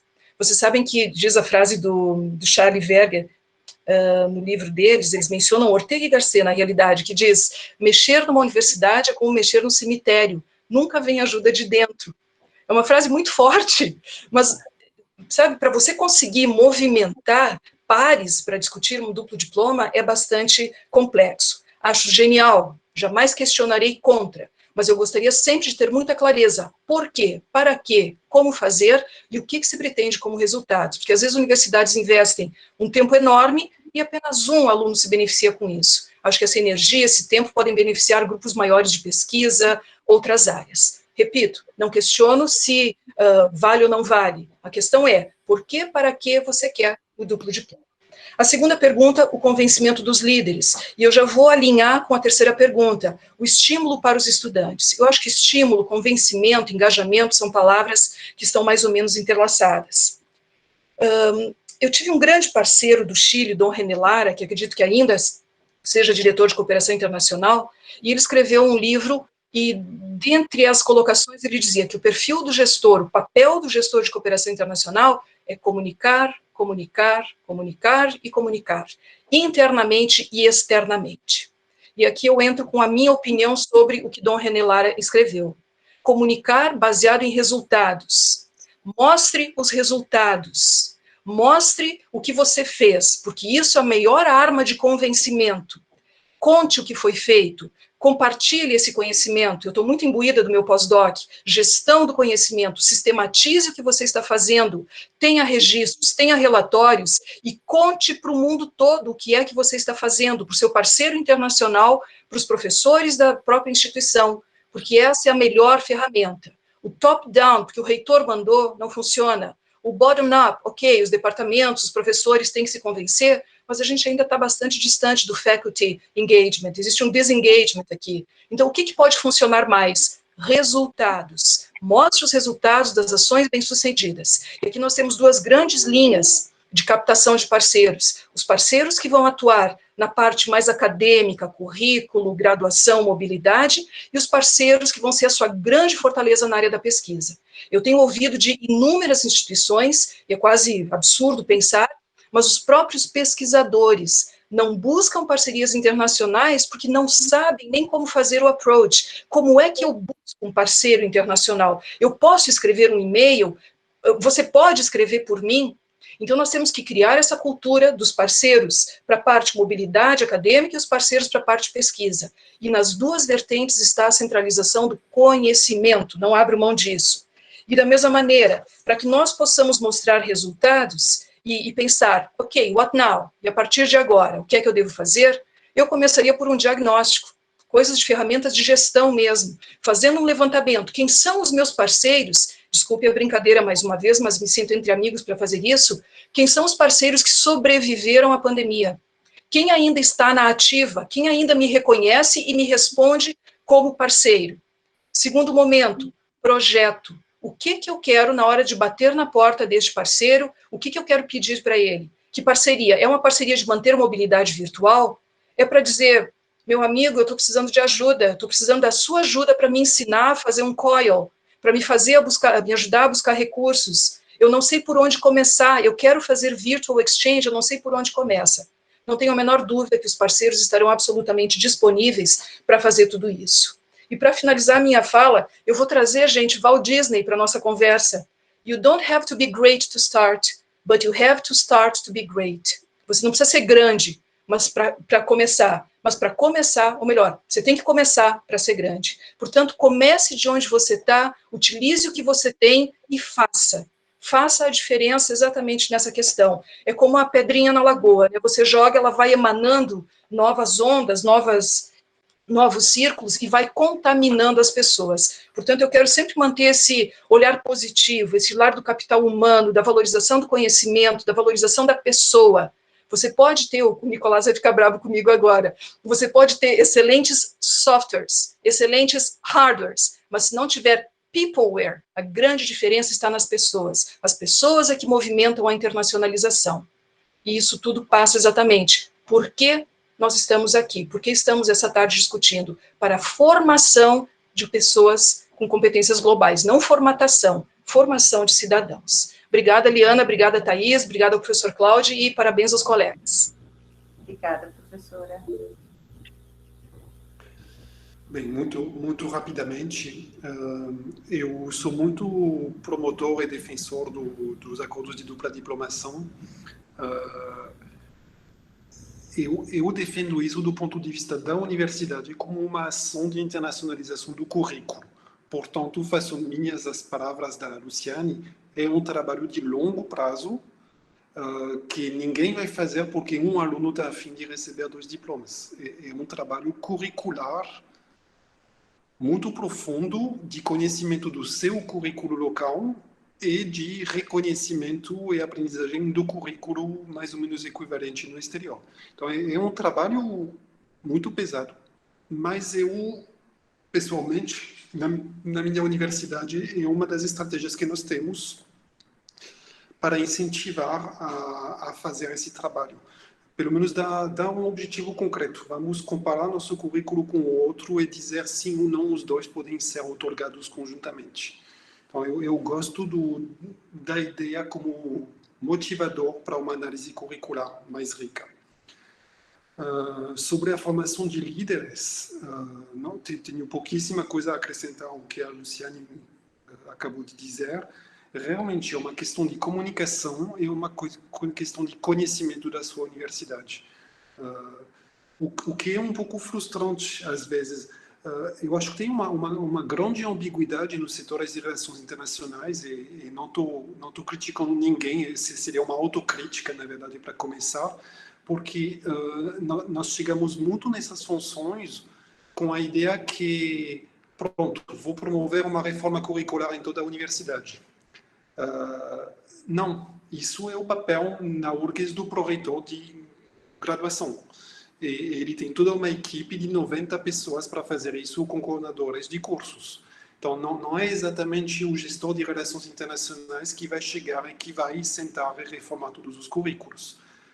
Mesma coisa na pesquisa, mesma coisa na pós-graduação, mesma coisa na extensão.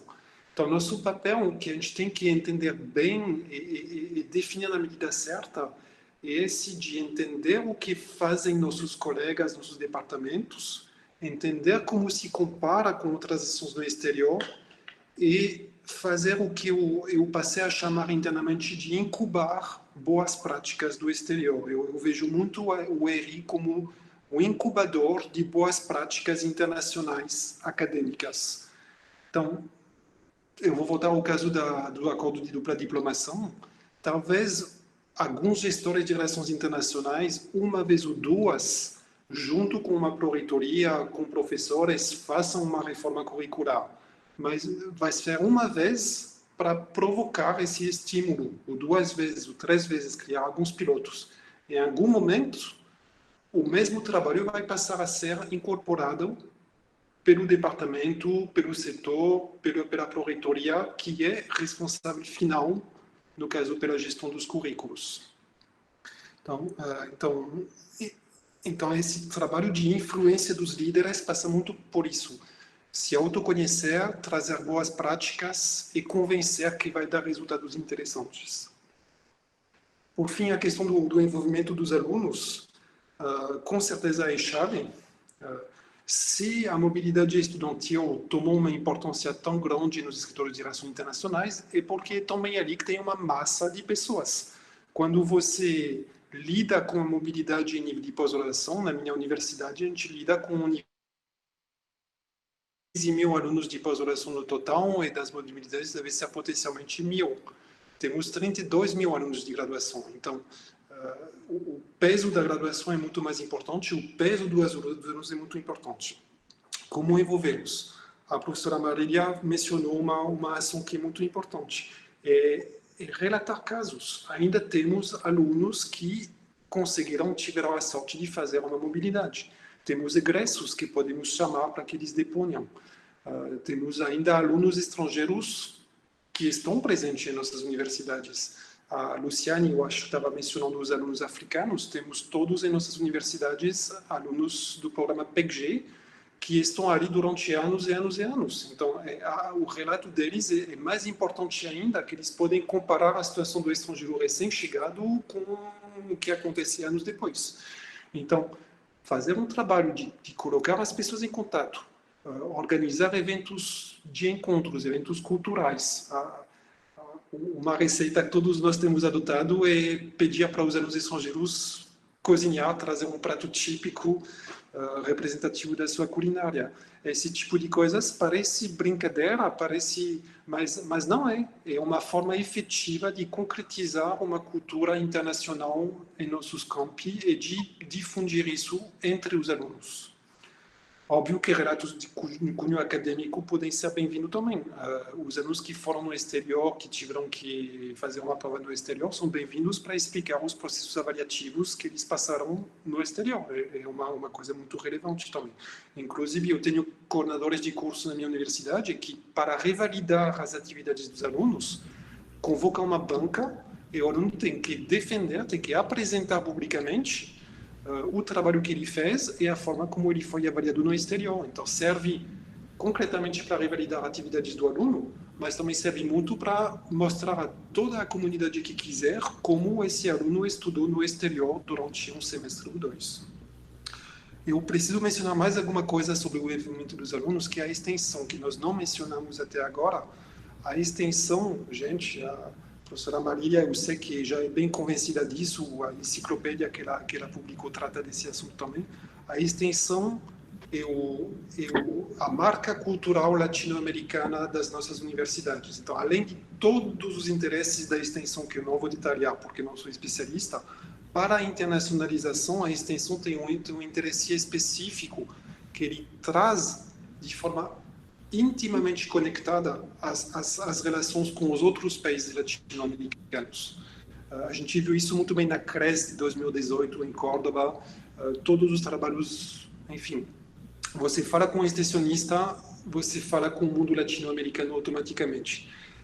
E a extensão ela traz também essa característica de poder associar alunos de uma forma muito mais aberta e dinâmica do que em sala de aula de forma tradicional com o professor que leciona. Então, eu também defendo muito o envolvimento dos alunos através de atividades de extensão junto com extensionistas de outros países. Isso acho que é uma coisa que tem muito espaço pela frente. Então, era isso. Ana, Thaís. Obrigada. Pode, fica à vontade. Que eu esqueci, desculpa a interrupção, mas acho interessante. Tem 2 artigos no University World News desta semana, e os 2 estão trazendo uma nomenclatura que para mim é curiosa. Um deles chama de Travel Bubble e o outro de Protective Bubble. Travel Bubble está sendo utilizado pela Nova Zelândia e Protective Bubble está sendo utilizado por United Kingdom. E é exatamente a questão de medidas protetivas para os estudantes internacionais. Eu não li os 2 artigos, mas me chamou a atenção essa nomenclatura e acho que nós podemos dar uma investigada para compreender um pouquinho que modelos, a que se refere. Fica evidente que sim, exatamente para estímulo da mobilidade e que retorne muito rapidamente, principalmente que para eles é a grande fonte de renda, né? Principalmente universidades do Reino Unido, enfim. Mas acho que vale a pena estudarmos um pouquinho para descobrir o que é a bubble, a travel bubble e a protective bubble. Era isso. Obrigada e desculpa a interrupção. Imagina. Eu teria uma coisa pequena para colocar, pode ser? Claro que sim. A literatura internacional, ela costuma dizer que nós estaríamos num segundo tipo, numa segunda fase da internacionalização. Uma primeira seria a chamada pré-globalização, que é aquela que nós estamos acostumados. Ela era focada no pesquisador, ela tinha autonomia, ela praticamente não era cerceada, não existia legislação, era o pesquisador que ia para o exterior, fazia um pós-doc, mandava seus alunos, publicava pesquisas, a própria instituição não ficava nem sabendo o que ele estava fazendo. E uma segunda fase, então, a partir de 80, onde a globalização ela se acirra, e o Lauterbach e o Witters chamam essa fase de globalização, né? Que ela é voltada ao ensino, é a que nós estávamos vivendo fortemente, que é aquela da competição por alunos, a questão dos rankings, em última análise, uma educação talvez como serviço. E eu estou pensando, já estou até escrevendo, que nós estaríamos entrando numa terceira fase pós-globalização. Acho que essa é uma questão que a gente tem. Será que a pandemia, com essa questão disruptiva, ela não está nos levando? Então, eu estou escrevendo já sobre isso. Agora, eu não tenho ainda meios, porque basicamente eu sou pesquisadora, para dizer tão claramente que fase é essa? Que tem tendências? Talvez. Mas será que isso vai realmente se colocar? Então, eu queria, digamos, agradecer essa discussão, que vai me ajudar muito hoje para continuar esse escrito, né? Então, muito obrigada para todos vocês. Nós é que agradecemos pela tarde enriquecedora que tivemos hoje com a fala de vocês. Nós teríamos perguntas ainda, mas o tempo não nos permite mais. Os palestrantes deixaram os contatos, então vocês podem fazer diretamente, entrar em contato, iniciar ali a rede, né? E essa forma de cooperação que estamos fazendo. Eu gostaria apenas o professor Cláudio, infelizmente, devido à agenda e outros compromissos, não conseguiu ficar conosco até o final, mas deixou um abraço, parabenizou pelas falas e pelas contribuições. Eu agradeço aos colegas da Câmara, né, pelo nosso trabalho, porque acreditamos que a cooperação, sim, pode, né, nos unir e fazer com que consigamos desenvolver essa questão, porque eu fico pensando na gestão hoje, né, ela tem hoje um papel fundamental na questão da internacionalização, nesse desenvolvimento, nesse engajamento, como fazer isso, né? Então, tem várias perguntas, e eu, como uma mestranda em educação, que já falei aos palestrantes, né, a professora Luciane é a minha co-orientadora, vivo cheia de perguntas, né, e que bom que a gente sempre tenha as perguntas, né, para serem feitas, porque a gente sempre busca respostas. Vou passar para minha colega para encerrar também, mas vou pedir se os palestrantes puderem ficar 2 minutinhos até, e os colegas da Câmara, que nós gostaríamos de fazer uma foto, vai ser virtual, mas vai sair. Aí, contigo. Gente, somente agradecer, realmente para a gente é inspirador, né, reenergizante estar ouvindo sempre, né, cada vez mais, tendo mais conhecimento, principalmente nessa época, né, tão desafiadora que estamos vivendo.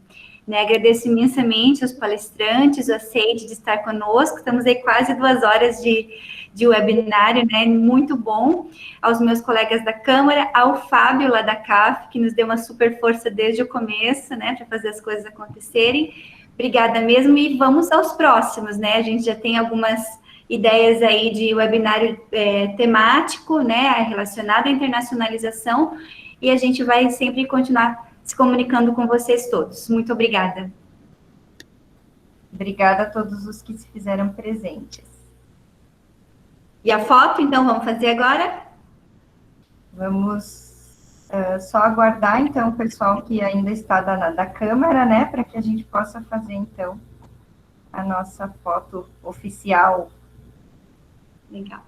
Paulo Ivo, gostaria de falar alguma coisa? Agora que eu vi você aí. Eu também. Eu estou desde o início aqui. Eu sei, mas eu não consegui te ver no vídeo. Não, é porque nós estamos compartilhando, eu e o Fábio, a mesma conta da ACAF, então não está aparecendo, ou aparece ou agora ele está aparecendo ali, né? Então, mas estive desde o início, né? Gostaria de parabenizar a Câmara, os nossos palestrantes, realmente foi uma operação conjunta com bastante sucesso, né? Parabéns aí, Fábio, muito obrigado pelo suporte aí no escritório ACAF, parabéns a vocês todos. É uma experiência interessante, né? Estamos aprendendo e faremos outras, certamente. Sim.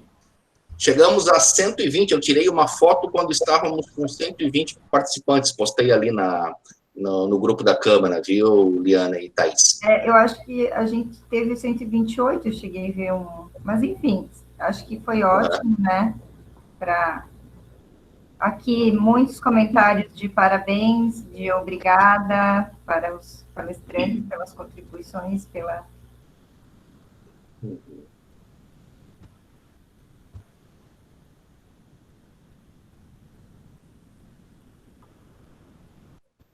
gente está em 47. Tá. Eliana, você consegue fazer a foto? Eu vou fazer um print aqui, né? É um print, né? Uhum. Tá. Eu vi que o David está aí, e não está aparecendo aqui para gente. Então, Estou sim, mas eu acho que a fila está meio grande, e aí vai aparecendo conforme o pessoal está saindo, mas não se preocupe, tire a foto Eu vou e vamos fazendo adiante. aqui, então tá, então um sorriso. Sem problema.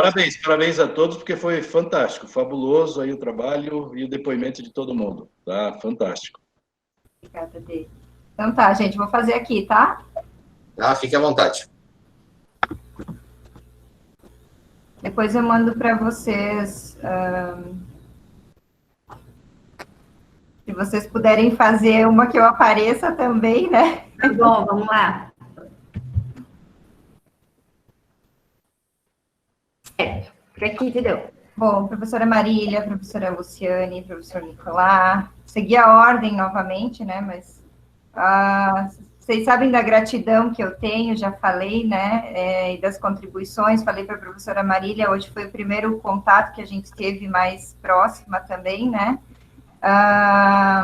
eu tenho lido muito, né, das suas escritas para o meu trabalho também, a professora Luciane já é de longa data que nos conhecemos e que ela me ajuda muito, né, o professor Nicolás, já compartilhamos muitos fallby também, né, e troca, já assisti muitas falas também. Então, sempre é um prazer dividir esses momentos com vocês. Gratidão por vocês estarem conosco hoje. Obrigada, Eliana, um prazer também. Eu agradeço pela organização. Eu agradeço também, foi muito interessante a gente ficar reconhecendo e sabendo o que os colegas estão fazendo hoje. Isso nos ajuda muito. Um abraço a todos, então, e até uma próxima ocasião. Tchau. Obrigada, até mais, boa tarde. Tchau, gente. Até. Tchau, gente. Tchau, obrigado, hein? Obrigado mesmo.